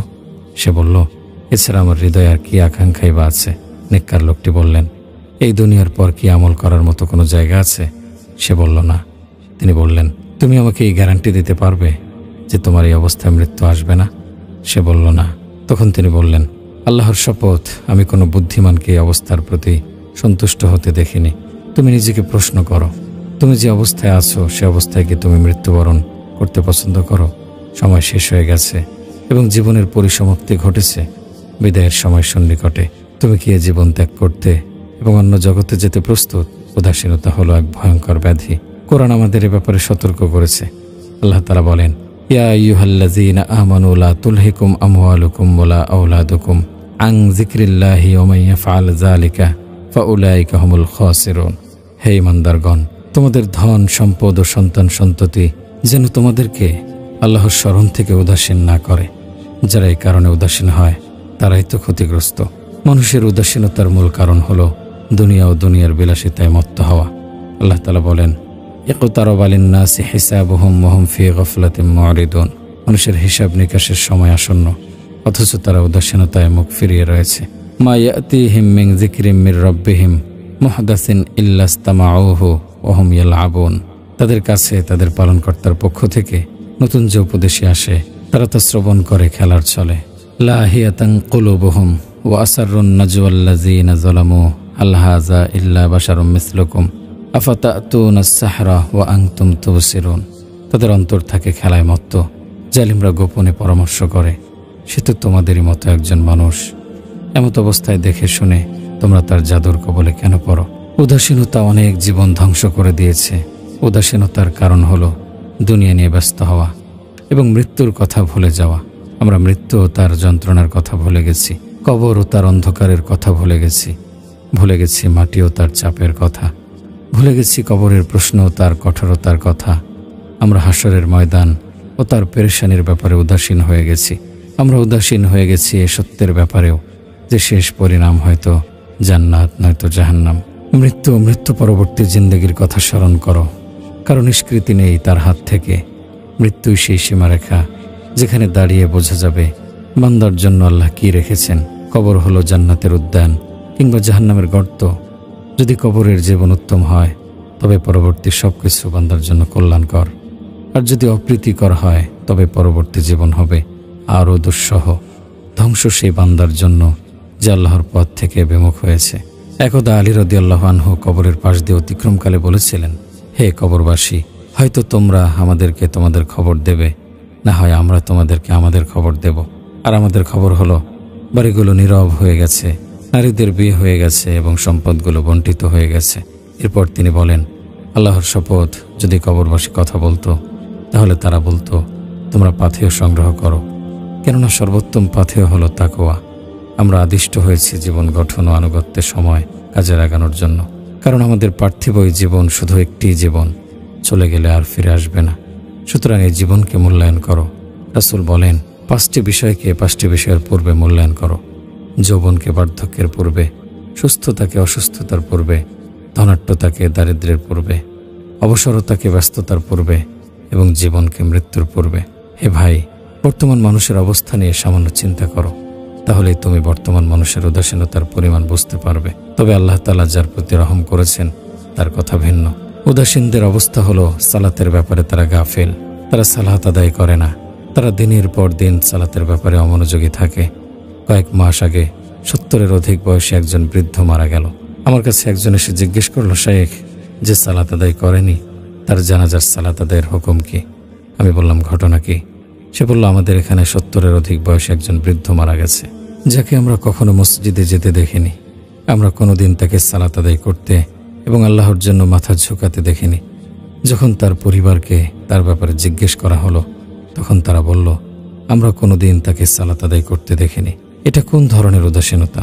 আমাদের দিন যায়, রাত যায়, তুমি আমরা সবাই চলছি শেষ প্রান্তের দিকে, শেষ বিদায়ের দিকে, যার থেকে ফিরে থাকার সুযোগ নেই। কিন্তু শেষ বিদায়ের জন্য আমাদের প্রস্তুতি কোথায়? জৈনক নেককার লোক শেষ রাতে নিজ এলাকার সবচেয়ে উঁচু স্থানে দাঁড়িয়ে জোর আওয়াজে মানুষকে ডেকে ডেকে বলতেন, বিদায়ের সময় হয়েছে, বিদায়ের সময় হয়েছে, বিদায়ের সময় হয়েছে। এভাবে তিনি মানুষকে আখিরাতের পথে যাত্রার কথা স্মরণ করিয়ে দিতেন। হঠাৎ একদিন এ আওয়াজ বন্ধ হয়ে গেল। এলাকার দায়িত্বশীল আমির তার ব্যাপারে লোকজনের কাছে জিজ্ঞেস করলে তাকে জানানো হলো তিনি মারা গেছেন। আমির বললেন, তিনি সবসময় মানুষকে বিদায়ের কথা স্মরণ করিয়ে দিতেন, আর আজ তিনি নিজেই বিদায় নিয়ে চলে গেলেন। তিনি বিদায়ের জন্য সবসময় প্রস্তুত ছিলেন, সবসময় তিনি মৃত্যুর কথা স্মরণ করতেন। ফলে উট যখন তার ঘরের সামনে এসে বসল, তখন তাকে প্রস্তুতি নিয়ে জাগ্রত অবস্থায় পেল। পার্থিব বিভিন্ন আশা ভরসা তাকে উদাসীন করে রাখেনি। আল্লাহর শপথ, মানুষের আখিরাতের প্রস্তুতির ক্ষেত্রে বাধা শুধু দীর্ঘ আশা। যার আশা দীর্ঘ হয় তার আমল মন্দ হয়। আল্লাহ তাআলা বলেন, যারহুম ইয়াকুলু ওয়া ইয়াতামাত্তাউ ওয়া ইলহিহিমুল আমালু ফাসাউফা ইয়ালামুন। আপনি ছেড়ে দিন তাদের, তারা খেয়ে নিক এবং ভোগ করে নিক এবং আশায় ব্যাপৃত থাকুক, অতি সত্বর তারা জেনে নেবে। এই ধরনের লোকদের তুমি কখনো সালাতে দেখবে না। তারা কখনো রুকু সেজদায় নিজের মাথা নত করে না। কোনো এক সড়কে আমার সাথে কিছু যুবকের সাক্ষাৎ হলো। তারা আমার সাথে গাড়িতে উঠল। এরপর আমার সাথে তাদের এই কথোপকথন হলো। আমি বললাম, তোমরা কোথায় যেতে চাও? তারা বলল, অমুক স্থানে। আমি বললাম, তোমাদের সেখানে যাওয়ার কি উদ্দেশ্য? তারা বলল, আমরা চাকরি ও কাজ চাই। আমি তাদের যোগ্যতার ব্যাপারে প্রশ্ন করলাম। উল্লেখ করার মতো তেমন কোনো যোগ্যতা তাদের ছিল না। তাদের পড়াশোনা বা কাজের ব্যাপারে বিশেষ কোনো সার্টিফিকেটও ছিল না। আমি তাদের প্রশ্ন করলাম, তোমরা সালাতের ব্যাপারে কতটা যত্নশীল? আমি দৃঢ়ভাবে বিশ্বাস করি যে সালাত হলো সকল বরকতের চাবি। আল্লাহ তাআলা বলেন, ওয়া'মুর আহলাকা বিস-সালাতি ওয়াসতাবির আলাইহা লা নাসআলুকা রিজকা নাহনু নারযুকুকা ওয়াল আকিবাতু লিত-তাকওয়া। আপনি আপনার পরিবারের লোকদের সালাতের ব্যাপারে আদেশ করুন এবং নিজেও এর উপর অবিচল থাকুন। আমি আপনার কাছে কোনো রিজিক চাই না, আমি আপনাকে রিজিক দেই, আর আল্লাহ ভীরুতার পরিণাম শুভ। তখন প্রথমজন বলল, আপনি কি আমাদের কাছ থেকে সত্য কথা শুনতে চান, না আমরা মিথ্যা বলবো? আমি বললাম, যদি মিথ্যা বলো তাহলে এর পরিণাম তোমাদেরকে ভোগ করতে হবে, আমার কোনো ক্ষতি হবে না। সে বলল, হে শাইখ, আমি সালাত আদায় করি না। জিজ্ঞেস করলাম, তুমি কি কাফের? সে বলল, না। আমি বললাম, সালাত হলো আল্লাহ ও তার রাসূলের বিধান। রাসূল সাল্লাল্লাহু আলাইহি সাল্লাম বলেছেন, আল আহদুল্লাযী বাইনানা ওয়া বাইনাহুমুস সালাহ ফামান তারাকাহা ফাকাদ কাফারা। আমাদের এবং তাদের কাফেরদের মাঝে মুক্তির যে প্রতিশ্রুতি অর্থাৎ পার্থক্যকারী আমল রয়েছে তা হলো সালাত। সুতরাং যে তা পরিত্যাগ করলো সে কুফরি করলো। দ্বিতীয়জন বলল, আমার অবস্থা তার চেয়ে ভালো। আমি বললাম, কিভাবে? সে বলল, আমি দিনে 2 ওয়াক্ত সালাত আদায় করি। বললাম, এটি তো আশ্চর্যজনক বিষয়। আল্লাহ তাআলা আমাদের 5 ওয়াক্ত সালাত আদায় করতে বলেছেন, আর তুমি 2 ওয়াক্ত সালাত আদায় করছো। এটি কোন ধরনের উদাসীনতা? 5টি বিষয়ের ওপর কি ইসলামের ভিত্তি নয়? একজন মুসলিমের জন্য কি এটা সম্ভব যে সেই ভিত্তিগুলোর ব্যাপারে উদাসীন থাকবে অথবা এই বাস্তবতার ব্যাপারে অজ্ঞ থাকবে? বরং সে তো হলো 5 ওয়াক্ত সালাত আদায়ে আদিষ্ট বান্দা। আর তৃতীয় জনের বিষয়টি ছিল আরও আশ্চর্যজনক। সে বলল, আমিও প্রথম জনের তুলনায় ভালো আছি, আমি প্রতি জুমার সালাত আদায় করি। আমি বললাম, ইন্না লিল্লাহি ওয়া ইন্না ইলাইহি রাজিউন। অথচ প্রতিটি গ্রামেই তো আজানের আওয়াজ উচ্চকিত হচ্ছে, কিন্তু বেলালের আজানের ধ্বনি কোথায় গেল? প্রতিদিন প্রভাতে তোমাদের মিনারগুলো থেকে আওয়াজ উচ্চ হচ্ছে, কিন্তু তোমাদের মসজিদগুলো ইবাদত থেকে শূন্য হয়ে পড়েছে। আল্লাহর শপথ, কার অবস্থা ততক্ষণ পর্যন্ত ঠিক হবে না যতক্ষণ না সালাতে তার অবস্থা ঠিক হবে। মানুষের বর্তমান অবস্থা ততক্ষণ পর্যন্ত ঠিক হবে না যতক্ষণ না সে সালাতের ব্যাপারে যত্নশীল হবে। রাসূল সাল্লাল্লাহু আলাইহি ওয়াসাল্লাম বলেন, আকলাফু মিনাল আমালি মা তুতিকুন। তোমরা ততটুকু আমল করো যতটুকু তোমাদের সাধ্যের মধ্যে করা সম্ভব। অপর এক হাদিসে তিনি বলেন, ওয়া আলামু আন্না খায়রা আমালিকুমুস সালাহ। আর জেনে রেখো, তোমাদের সবচেয়ে উত্তম আমল হলো সালাত। আল্লাহর নৈকট্য অর্জনের জন্য সালাতে যত্নশীল হওয়ার চেয়ে উত্তম কোনো মাধ্যম নেই। প্রকৃতপক্ষে উদাসীনরা সালাত আদায় করে না।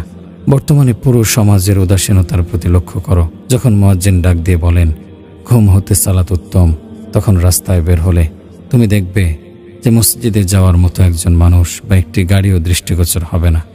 বরং দেখবে তোমার বাবা বা বৃদ্ধ কিছু ব্যক্তি অথবা হেদায়েতপ্রাপ্ত কিছু যুবকই কেবল মসজিদে যাচ্ছে। এছাড়া সবাই উদাসীনতার ঘুমে আচ্ছন্ন। এদের সংখ্যা আল্লাহ তাআলাই ভালো জানেন। আল্লাহ তাআলা বলেন, ওয়ালাকাদ যারা'না লিজাহান্নামা কাসীরাম মিনাল জিন্নি ওয়াল ইনস। আর আমি সৃষ্টি করেছি জাহান্নামের জন্য অনেক জিন ও মানুষ। ফজরের আজানের 1 ঘন্টা পর রাস্তার দিকে তাকিয়ে আমাদের উদাসীনতার অবস্থা দেখো। দুনিয়ার দিকে আহ্বানকারী যখন আহ্বান করে বলে, এসো চাকরির দিকে, এসো কাজের দিকে, তখন লোকজনের রাস্তাঘাট পূর্ণ হয়ে যায়। ছোট বড় নারী পুরুষ সবাই রাস্তায় নেমে পড়ে। বাড়িগুলো গাফিলতির ঘুম থেকে জেগে ওঠে। সবাই দুনিয়া অর্জনের জন্য প্রস্তুত হয়ে যায়। উম্মতের অবস্থা কিভাবে পরিবর্তন হবে যখন তারা আল্লাহর আদেশের চেয়ে নিজেদের দুনিয়াকে বড় করে দেখছে। আল্লাহ তাআলা বলেন, আওয়ালাম্মা আসাবাতকুম মুসিবাতুন ক্বাদ আসাবাতুম মিসলাইহা কুলতুম আন্না হাযা কুল হুয়া মিন ইনদি আনফুসিকুম ইন্নাল্লাহা আলা কুল্লি শাইইন কাদির। যখন তোমাদের উপর একটি মুসিবত এসে পৌঁছালো অথচ তোমরা তার পূর্বেই দ্বিগুণ কষ্টে পৌঁছে গিয়েছ, তখন কি তোমরা বলবে এটা কোথা থেকে এলো? তাহলে বলে দিন, এ কষ্ট তোমাদের উপর পৌঁছেছে তোমাদেরই পক্ষ থেকে। নিশ্চয় আল্লাহ প্রত্যেক বিষয়ের উপর ক্ষমতাশীল। বর্তমানের অনেক মুসলিমকেই তুমি দেখবে তারা সালাত আদায় করে না। সালাতের ব্যাপারে তারা অবহেলা করে। এদের দেখবে শুধু ডান বামে তাকাচ্ছে, হালাল হারাম বিচার করছে না। তারা কোরআনকে পরিত্যাগ করে আর দিবানিশি গান বাদ্য নিয়ে পড়ে থাকে। তাদের নিকট রাত দিন সমান, সালাফের নিকট রাত ও দিনের অর্থ ভিন্ন। ওমর বিন আব্দুল আজিজ রাদিয়াল্লাহু আনহু বলতেন, রাত দিন তোমার পেছনে কাজ করে যাচ্ছে, সুতরাং তুমিও তাতে কাজ করে নাও। আবু বকর সিদ্দিক রাদিয়াল্লাহু আনহু ওমর রাদিয়াল্লাহু আনহুকে এই বলে উপদেশ দিতেন যে রাতের বেলায় আল্লাহর কিছু হক রয়েছে যা তিনি দিনের বেলায় গ্রহণ করেন না, আর দিনের বেলায় আল্লাহর কিছু হক আছে যা তিনি রাতের বেলায় গ্রহণ করেন না। আমরা আল্লাহর এসব হক ছেড়ে কোন পথে হাঁটছি? বর্তমানে উম্মার এই করুণ অবস্থায় পৌঁছার একটি কারণ, আর তা হল যুবক ও বৃদ্ধ সকলের উদাসীনতা। আবু যর রাদিয়াল্লাহু আনহু দীর্ঘদিন পর মক্কায় ফিরে এসে দেখলেন সেখানকার অধিবাসীরা নিজেদের বিশাল বিশাল ভবন নির্মাণে ব্যস্ত। তারা নিজেদের পানাহারে বিলাসিতা শুরু করে দিয়েছে। তিনি তাদের মাঝে আশ্চর্যজনক পরিবর্তন লক্ষ্য করলেন। কাবার পাশে তাওয়াফ করতে করতে তিনি লোকজনকে লক্ষ্য করে বললেন, হে লোক সকল, আমি তোমাদের কল্যাণকামী, বিশ্বস্ত ও তোমাদের প্রতি দয়াশীল। এ কথা শুনে লোকজন তার কাছে এগিয়ে আসলো। এমন ব্যক্তির ব্যাপারে তোমাদের মতামত কি যে সফরের ইচ্ছা করেছে? সে কি তার সফরের পাথেয় গ্রহণ করবে না? তারা বলল, অবশ্যই। তিনি বললেন, তোমাদের সে কাঙ্ক্ষিত সফরের চেয়ে দীর্ঘ সফর হলো আখিরাতের সফর, সুতরাং তোমাদের প্রয়োজন অনুযায়ী পাথেয় সংগ্রহ করো। তারা বলল, আমাদের প্রয়োজন কি?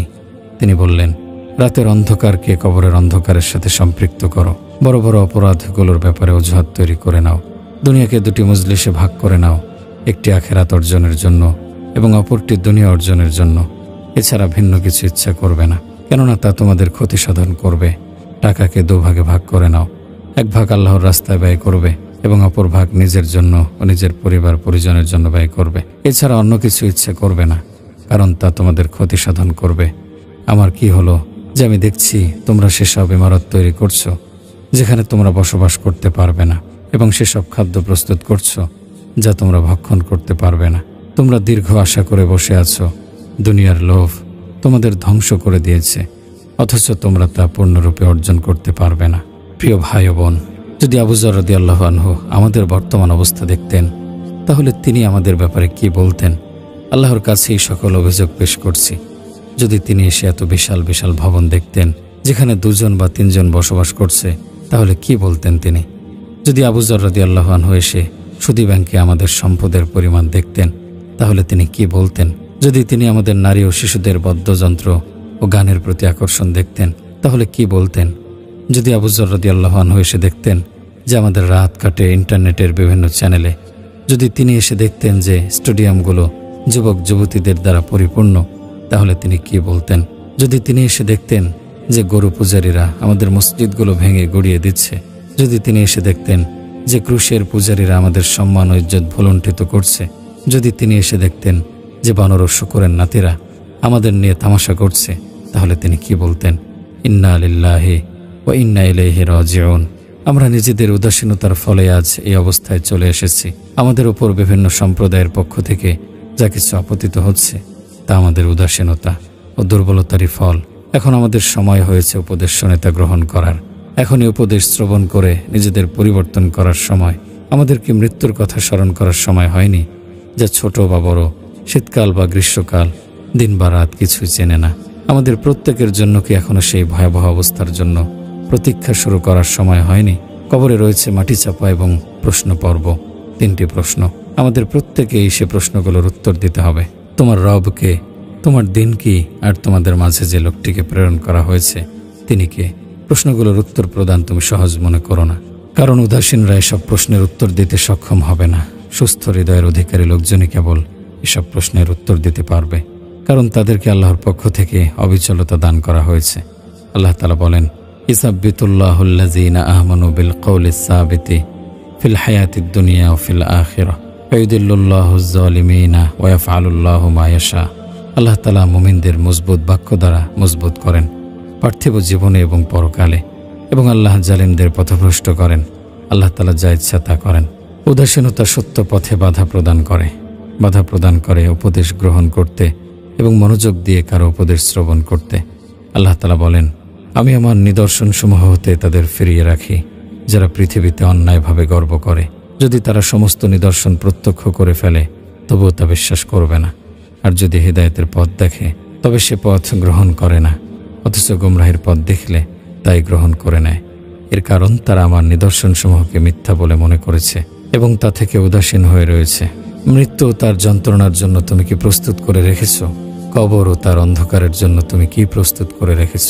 সেদিনের জন্য তোমার কি প্রস্তুতি রয়েছে যেদিনের পরিমাণ হবে 50,000 বছরের সমান? সেদিনের প্রশ্নোত্তরের জন্য তোমার কি কি প্রস্তুতি রয়েছে? অচিরেই তুমি নিজের সালাত, নিজের দৃষ্টি, নিজের প্রতিটি কথা এবং নিজের ছোট বড় প্রতিটি কাজের ব্যাপারে জিজ্ঞাসিত হবে। একদা হাসান বসরি রহমতুল্লাহি আলাইহি একদল যুবকের পাশ দিয়ে যাচ্ছিলেন। তাদের মাঝে একজন যুবক খুব উচ্চস্বরে হাসছিল। হাসান বসরি রহমতুল্লাহি আলাইহি তাকে বললেন, তুমি কি পুলসিরাত পার হয়ে গেছো? সে বলল, না। তিনি বললেন, তুমি কি জানো যে তোমাকে জান্নাতে নিয়ে যাওয়া হবে না জাহান্নামে? সে বলল, না। তিনি বললেন, তাহলে কিসের জন্য তোমার এই হাসি? প্রিয় ভাই ও বোন, আর কতদিন আমাদের এই উদাসীনতা থাকবে? অথচ আমরা নিজেদের মৃতদের দাফন করি কিন্তু উপদেশ গ্রহণ করি না। কতদিন এমন চলবে? অথচ আমরা আমাদের ছোট বড়দের বিদায় জানাচ্ছি কিন্তু নিজেরা নাফরমানি থেকে বিরত হচ্ছি না। আমরা কতবার কবরস্থানে প্রবেশ করেছি কিন্তু আমাদের হৃদয়কে উদাসীনতা আচ্ছন্ন করে রেখেছে। সালাফগণ বলতেন, আমরা যখনই জানাজায় যেতাম তখন মুখোশধারী ক্রন্দনকারীদের দেখতে পেতাম। আর আমাদের বর্তমান বাস্তবতা দেখো, আজ যদি আমরা জানাজায় যাই তাহলে আমাদের অবস্থা কেমন হয়? তারা বলতেন, অধিক ক্রন্দনকারীর কারণে আমরা বুঝতে পারতাম না যে কাকে সান্ত্বনা দেব, আর বর্তমানে আমরা হাসি ঠাট্টার কারণে বুঝতে পারি না কাকে সান্ত্বনা দেব। কবরস্থানে মৃতদের বিদায় জানানোর মতো কঠিন সময়েও তুমি মানুষকে প্রভাবিত হতে দেখবে না। কবরস্থান আর মৃতদের অবস্থা যখন আমাদের পরিবর্তন ও প্রতিক্রিয়া সৃষ্টি করতে সক্ষম হয়নি, তখন আর কোন জিনিস আমাদের মাঝে পরিবর্তন আনবে?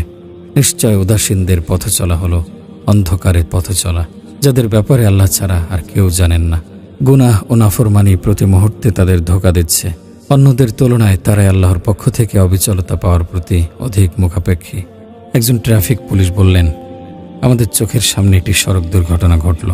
হাই স্পিডের দুটি গাড়ির মুখোমুখি সংঘর্ষ হলো। আমরা দ্রুত সেখানে গেলাম। প্রথম গাড়ির কাছে এসে দেখলাম ভেতরের লোকটি দুনিয়া থেকে বিদায় নিয়েছে। তখন আমরা দ্বিতীয় গাড়ির কাছে ছুটে গেলাম। তাতে 3 জন যুবক ছিল। দেখে বোঝা যাচ্ছে যে তারা শেষ বিদায়ের সময় উপনীত হয়েছে। আমরা তাদেরকে গাড়ি থেকে বের করে রাস্তার এক সাইডে নিয়ে গেলাম। আমার সাথেই তাদের কালিমার তালকিন দিচ্ছেন যে তোমরা লা ইলাহা ইল্লাল্লাহ বলো, তোমরা লা ইলাহা ইল্লাল্লাহ বলো।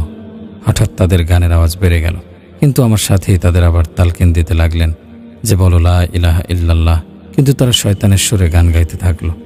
আর এভাবেই তারা শেষ নিঃশ্বাস ত্যাগ করল। আল্লাহ তাআলার কাছে এ ধরনের মৃত্যু থেকে আশ্রয় প্রার্থনা করছি। তাদের শেষ পরিণাম ছিল আল্লাহর নাফরমানি, অবাধ্যতা। গান গেয়ে তাদের জীবনের পরিসমাপ্তি ঘটল। অবাধ্যতা তাদের প্রতারিত করেছে, শয়তান তাদের প্রবঞ্চিত করেছে। তারা নিজেদেরকে আনুগত্যে অভ্যস্ত করেনি, তারা কোরআন তেলাওয়াত শ্রবণ করেনি। সুতরাং এতে আশ্চর্যের কিছু নেই যে যখন তাদের বলা হয়েছে যে তোমরা লা ইলাহা ইল্লাল্লাহ বলো, তখন তারা শয়তানের কালাম বলেছে।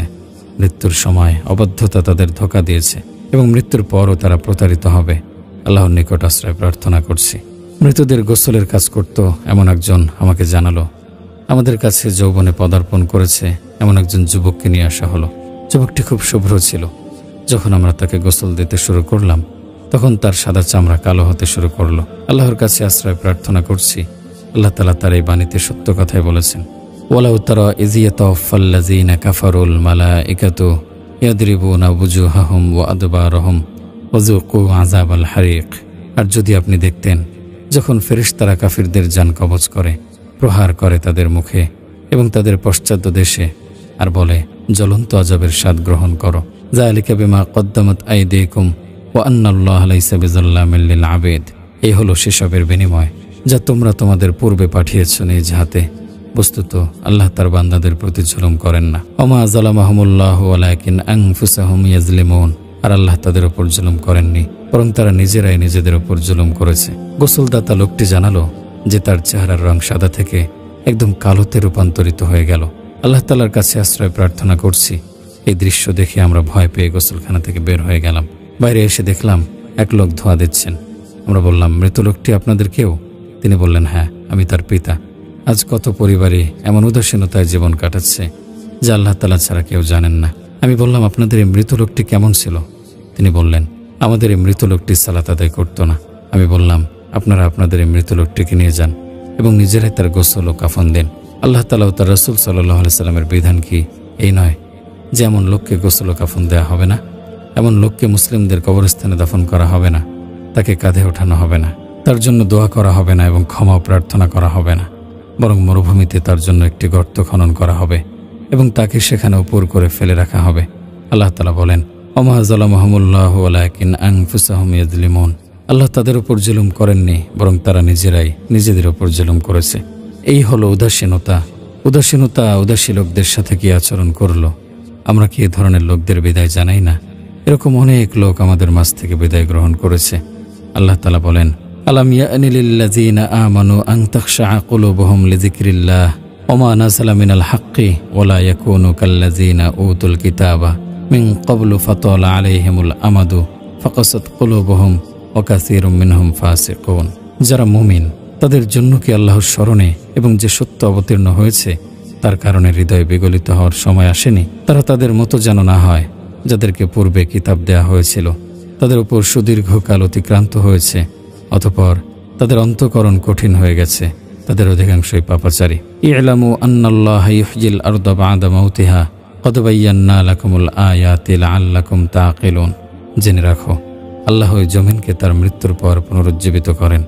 আমি তোমাদের জন্য নিদর্শনসমূহ বর্ণনা করেছি যাতে তোমরা বুঝতে পারো। এখনো কি আমাদের সময় হয়নি অতীত লোকদের থেকে উপদেশ গ্রহণ করার?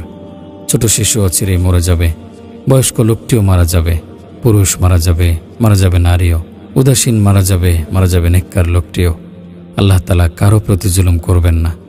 উদাসীনতা তাদের গ্রাস করে নেবে এবং মৃত্যুর কঠিন মুহূর্তেও তা তাদের আচ্ছন্ন করে ফেলবে। আর যারা নেককার তাদেরকে আল্লাহ তাআলা মৃত্যুর আগ মুহূর্তে অবিচলতা দান করেন। যে লোকটি গান গাইতে গাইতে কিছু যুবকদের মৃত্যুবরণ করতে দেখেছেন, তিনি বলেছেন যে কিছুদিন পর তিনি আরেকটি মৃত্যু প্রত্যক্ষ করেছেন। পূর্তি বয়সের এক যুবকের গাড়ি নষ্ট হয়ে গেছে। সে কোনো একটি গলিপথে নিজের গাড়ি থামিয়ে নিল এবং গাড়ি ঠিক করার জন্য গাড়ি থেকে নেমে আসলো। হঠাৎ পেছন থেকে একটি গাড়ি এসে তার সাথে ধাক্কা খেল। সে মাটিতে লুটিয়ে পড়ল। তার শরীরের হাড্ডিগুলো চূর্ণ বিচূর্ণ হয়ে গেল। আমরা দ্রুত অ্যাক্সিডেন্টের জায়গায় ছুটে গেলাম। আমরা এসে দেখলাম সে এমন এক অবস্থায় আল্লাহ তাআলা ছাড়া কেউ তা জানে না। আমরা তাকে গাড়িতে উঠিয়ে নিলাম। তার জরুরি অবস্থা আমরা বুঝতে পারছিলাম। হঠাৎ তার ক্ষীণ আওয়াজে আমরা পেরেশান হয়ে গেলাম। আমরা কিছুই বুঝতে পারছিলাম না, তাই গাড়ির পেছনের সিটে তাকে বসিয়ে দিলাম। যখন আমরা তাকে ছেড়ে দিলাম তখন তার সে আওয়াজ বুঝতে পারলাম। সে খুব মিষ্টি সুরে কোরআন পাঠ করছিল। এর চেয়ে সুন্দর আওয়াজ আমি কখনো শুনিনি। সে কোরআন পাঠ করছে আর আমরা ক্রন্দন করছি। আমি মনে মনে বললাম, সুবহানাল্লাহ, মনে হচ্ছে তার শরীরের হাড্ডিগুলো ভেঙে যায়নি। আমি ভাবলাম তাকে কালিমায়ে শাহাদাতের তালকিন করব। অতীতে আমি এমন বহু পরিস্থিতির শিকার হয়েছি। লোকটি বলেন, হঠাৎ তার আওয়াজ ধীরে ধীরে ক্ষীণ হতে লাগলো। আমি পেছনের দিকে তাকিয়ে দেখি সে নিজের শাহাদাত আঙ্গুল উঁচিয়ে রেখে কালিমায়ে শাহাদাত পাঠ করছে। এরপর তার হাতটি বুকের উপর পড়ে গেল এবং সেই নশ্বর পৃথিবী থেকে বিদায় গ্রহণ করল। এই লোকের জন্য প্রয়োজন নেই তাকে লা ইলাহা ইল্লাল্লাহর তালকিন করানো, কারণ সে নিজের জিন্দেগি পরিচালিত করেছে লা ইলাহা ইল্লাল্লাহের উপর। সে লা ইলাহা ইল্লাল্লাহের অর্থ বুঝেছে, নিজের জীবন ব্যয় করেছে লা ইলাহা ইল্লাল্লাহের উপর। ফলে মৃত্যুর সময় আল্লাহ তাআলা তাকে অবিচলতা দান করেছেন। সে কখনো সালাত পরিত্যাগ করেনি এবং কোরআন তেলাওয়াত বন্ধ করে দেয়নি। তার তাসবিহ বা জিকিরও ছুটে যায়নি কখনো। এগুলো সে সময় তার সাথে ছিল স্বয়ং আল্লাহ তাআলা। তাই সে লা ইলাহা ইল্লাল্লাহ পাঠ করতে করতে এই জীবনকে বিদায় জানিয়েছে। আমাদের জনক দায়ী ভাই বলেন, আমার কাছে একজন নেককার যুবকের লাশ নিয়ে আসা হলো। সে ছিল সৎ কাজের আদেশকারী এবং অসৎ কাজে বাধা দানকারী। সে মানুষের কল্যাণের ব্যাপারে উদ্গ্রীব ছিল। আমি তাকে এমনই ধারণা করি, আর আল্লাহ তাআলাই তার হিসাব গ্রহণকারী। তাকে গোসল দেওয়ার জন্য আমার কাছে নিয়ে আসা হলো। যখন আমরা তাকে গোসল দিয়ে মিশক ও কাপড় দিতে শুরু করলাম, যিনি ছাড়া কোনো ইলাহ নেই, সে আল্লাহর শপথ, আমরা তার গায়ে মিশক দেওয়ার আগেই তার দেহ থেকে মিশকের ঘ্রাণ ছড়িয়ে পড়ল। পুরো কামরাটি মিশকের ঘ্রাণে ভরে গেল। আমরা ইতিপূর্বে কখনো এ ধরনের মিশকের ঘ্রাণ পাইনি। লোকটি বলেন, আমি আমার সাথীকে বললাম, তুমি কি কোনো ঘ্রাণ পাচ্ছ? সে বলল, অবশ্যই, আল্লাহর শপথ। আমরা তার চেহারার দিকে তাকিয়ে দেখি তার চেহারা সাদা কাগজের চেয়েও বেশি উজ্জ্বল হয়ে গেছে। আমরা তাকে গোসল দিয়ে কাফন পরিয়ে নিলাম, তাকে কবরস্থানে নিয়ে গেলাম। যারা কবরে নেমেছিল তাদেরই একজন ছিলাম আমি। লোকেরা যখন তাকে আমাদের কাছে দিল, হঠাৎ তাকে আমাদের হাত থেকে নিয়ে নেওয়া হলো। আল্লাহর শপথ, আমরা তাকে বহন করতে পারলাম না। আমি আমার সাথীকে বললাম, তুমি কি কিছু উপলব্ধি করতে পারছো? সে বলল, অবশ্যই, আল্লাহর শপথ। তাকে মাটিতে ঢাকা হলো। আল্লাহর শপথ, আমরা তাকে মাটি দেইনি। তাকে কিবলামুখী করা হলো। আল্লাহর শপথ, আমরা তাকে কিবলামুখী করিনি। তার চেহারা থেকে কাপড় সরানো হলো। হঠাৎ দেখি সে হাসছে। আমি ভয় পেয়ে মনে করেছিলাম সে জীবিত। যদি আমি নিজেই তাকে গোসল ও কাফন না দিতাম, তাহলে ধরে নিতাম সে জীবিত। এই নেককার যুবকের ইবাদত তার সাথে খেয়ানত করেনি, এমনকি কবরেও তার সাথে খেয়ানত করেনি। মানুষ মারা গেলে তার আমল তার অনুসরণ করে, আর উদাসীনদের পেছনে থাকে তাদের উদাসীনতা, আর নেককারদের অনুসরণ করে তাদের নেক আমল। নেক আমল তাদের কবরকে আলোকিত করে দেয়। ও হে, তুমি আর কতদিন এভাবে চলবে? অথচ মানুষ একের পর এক বিদায় নিচ্ছে, কিন্তু তোমার অবস্থার কোনো পরিবর্তন হচ্ছে না। আমাদের অবশ্যই আত্মিক রোগের চিকিৎসা করতে হবে, আর আত্মার চিকিৎসা করতে হবে কোরআনের উপদেশ গ্রহণ করার মাধ্যমে। ইবনুল কাইয়িম রহমতুল্লাহি আলাইহি বলেন, আত্মার চিকিৎসা 5টি জিনিসের মাঝে রয়েছে: ফিকিরের সাথে কোরআন তেলাওয়াত, রাতের সালাত। কিন্তু বর্তমানে মানুষ ইন্টারনেটের পেছনে রাতের ঘন্টার পর ঘন্টা সময় ব্যয় করছে, দায়িত্ব ইবাদত বিনষ্ট করছে। আমাদের এ জাতি আজ প্রতিটি স্থানে দুঃখ বেদনায় জর্জরিত। এই তো মসজিদে আকসা নিজের ক্ষত চাটছে, অথচ মুসলিমদের দলগুলো এখন ভিন্ন ভিন্ন। হায়, আমাদের যুবকদের কি হলো? আমাদের জন্য কি একজন সাদ বা মিকদাদ নেই?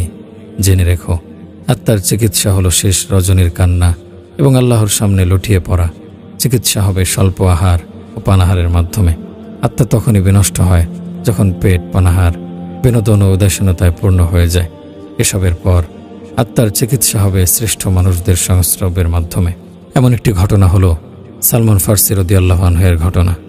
সালমান ফার্সি রাদিয়াল্লাহু আনহু বলতেন, 3টি বিষয় আমাকে আশ্চর্যান্বিত করে, এমনকি আমার হাসিও এসে যায়। তা হলো, 1, দীর্ঘ আশাবাদী, মৃত্যু যাকে খুঁজছে। 2, এমন উদাসীন যার ব্যাপারে উদাসীনতা করা হয় না। আল্লাহ তাআলা বলেন, মা ইয়ালফিযু মিন কাওলিন ইল্লা লাদাইহি রাকীবুন আতীদ। সে যে কথাই উচ্চারণ করে তা গ্রহণ করার জন্য তার কাছে একজন সদাপ্রস্তুত প্রহরী রয়েছে। 3, মুখ ভরে হাস্যরত এমন ব্যক্তি যে জানে না যে তার রব তার প্রতি সন্তুষ্ট নাকি অসন্তুষ্ট। অন্য একজন বলেন, আমি যে রাতেই ঘুমাই ধারণা করি যে এরপর আর জাগ্রত হতে পারবো না। জৈনকুস সালাফ যখনই মসজিদ থেকে বের হতেন তখন অনেক ক্রন্দন করতেন। তাকে জিজ্ঞেস করা হলো, আপনি কাঁদছেন কেন? তিনি বললেন, আমি আশঙ্কা করছি যে দ্বিতীয়বার আর এখানে ফিরে আসতে পারবো না।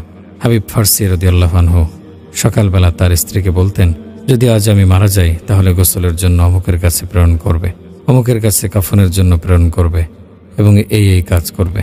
তার স্ত্রীকে বলা হলো, হয়তো সে কোনো স্বপ্ন দেখেছে। তখন তার স্ত্রী বলল, না, বরং প্রতিদিনই তিনি এ ধরনের কথা বলতেন। এ হলো জাগ্রত হৃদয়।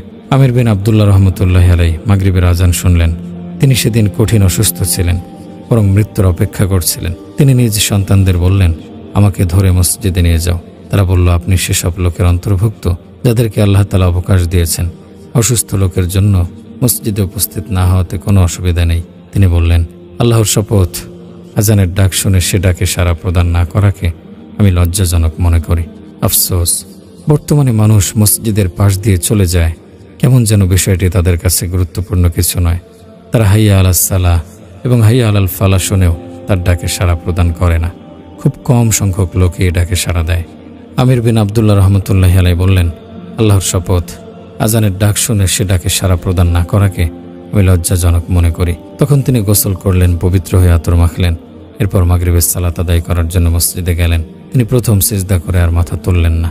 তার শেষ পরিণাম কতই না উত্তম হয়েছিল, তার শেষ পরিণতি কতই না চমৎকার হয়েছিল।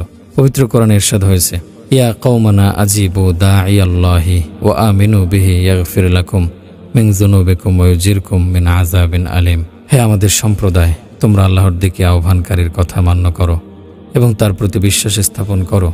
তিনি তোমাদের গুনাহ মার্জনা করবেন আর তোমাদেরকে যন্ত্রণাদায়ক আযাব থেকে রক্ষা করবেন।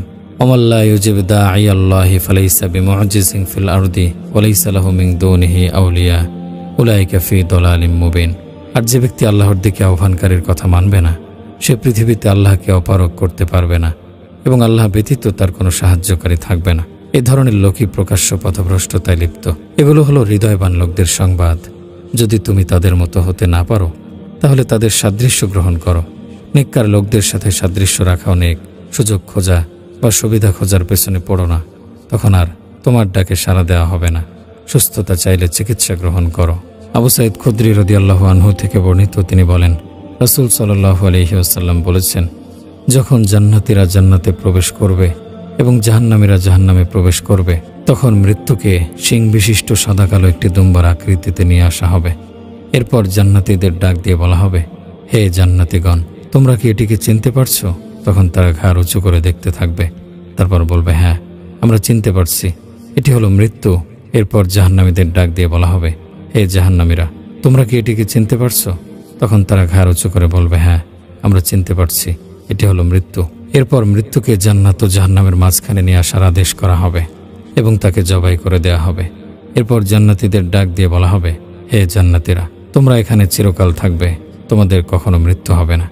এরপর জাহান্নামীদের ডেকে বলা হবে, হে জাহান্নামীরা, তোমরা এখানে চিরকাল থাকবে, তোমাদের কখনো মৃত্যু হবে না। তখন হৃদয়বান মানুষদের বলা হবে, তোমরা কখনো এখানে ক্ষুধার্ত হবে না, তোমরা এখানে সবসময় সুস্থ থাকবে, কখনো অসুস্থ হবে না, তোমরা এখানে সবসময় জীবিত থাকবে, কখনো মৃত্যুবরণ করবে না, তোমরা এখানে চিরস্থায়ীভাবে বসবাস করবে, কখনো প্রস্থান করবে না, তোমরা এখানে চির যৌবনে থাকবে, কখনোই বৃদ্ধ হবে না। আর উদাসীন ও জাহান্নামীদের বলা হবে, তোমরা এখানে চিরকাল থাকবে, কখনো মৃত্যুবরণ করবে না। ওয়ালাউ তারা ইযিল মুজরিমুনা নাকিসু রুউসিহিম ইনদা রাব্বিহিম রব্বানা আবসারনা ওয়া সামি'না ফারজি'না না'মাল সালিহান ইন্না মুকিনুন। যদি আপনি দেখতেন যখন অপরাধীরা তাদের পালনকর্তার সামনে নতশির হয়ে বলবে, হে আমাদের পালনকর্তা, আমরা দেখলাম এবং শ্রবণ করলাম, এখন আমাদের পাঠিয়ে দিন, আমরা সৎকর্ম করব, আমরা দৃঢ় বিশ্বাসী হয়ে গেছি। তখন তারা ফিরে আসার আকাঙ্ক্ষা করবে, কিন্তু তাদের এই আশা কতই না দূরবর্তী হবে। এরপর রাসূল সাল্লাল্লাহু আলাইহি সাল্লাম তেলাওয়াত করলেন, ওয়া আনজিরহুম ইয়াওমাল হাসরাতি ইয কুদিয়াল আমরু ওয়া হুম ফি গাফলাতিন ওয়া হুম লা ইউমিনুন। আপনি তাদের পরিতাপ দিবস সম্পর্কে হুঁশিয়ার করে দিন, যখন সব ব্যাপারের মীমাংসা হয়ে যাবে, অথচ তারা রয়েছে উদাসীনতায় বিভোর এবং তারা ঈমান আনছে না। ইন্না নাহনু নারিসুল আরদা ওয়া মান আলাইনা ওয়া ইলাইনা ইরজাউন। আমি চূড়ান্ত মালিকানার অধিকারী হব পৃথিবীর এবং তার উপর যারা আছে তাদের, এবং আমারই কাছে তারা প্রত্যাবর্তিত হবে। হে আল্লাহর বান্দা, আল্লাহকে ভয় করো, উদাসীনতার ধুলি ঝেড়ে ফেলে দাও, বিদায়ের জন্য প্রস্তুতি গ্রহণ করো। কারণ হয়তো তুমি সন্ধ্যায় উপনীত হয়েছ, কিন্তু আর সকালে উপনীত হতে পারবে না, অথবা তুমি সকালে উপনীত হয়েছ, কিন্তু আর সন্ধ্যায় উপনীত হতে পারবে না। যুবক তার যৌবনের মাধ্যমে প্রতারিত হয়। তুমি খেয়াল করে দেখো যে যারা মৃত্যুবরণ করেছে তাদের মাঝে অনেক যুবকও আছে।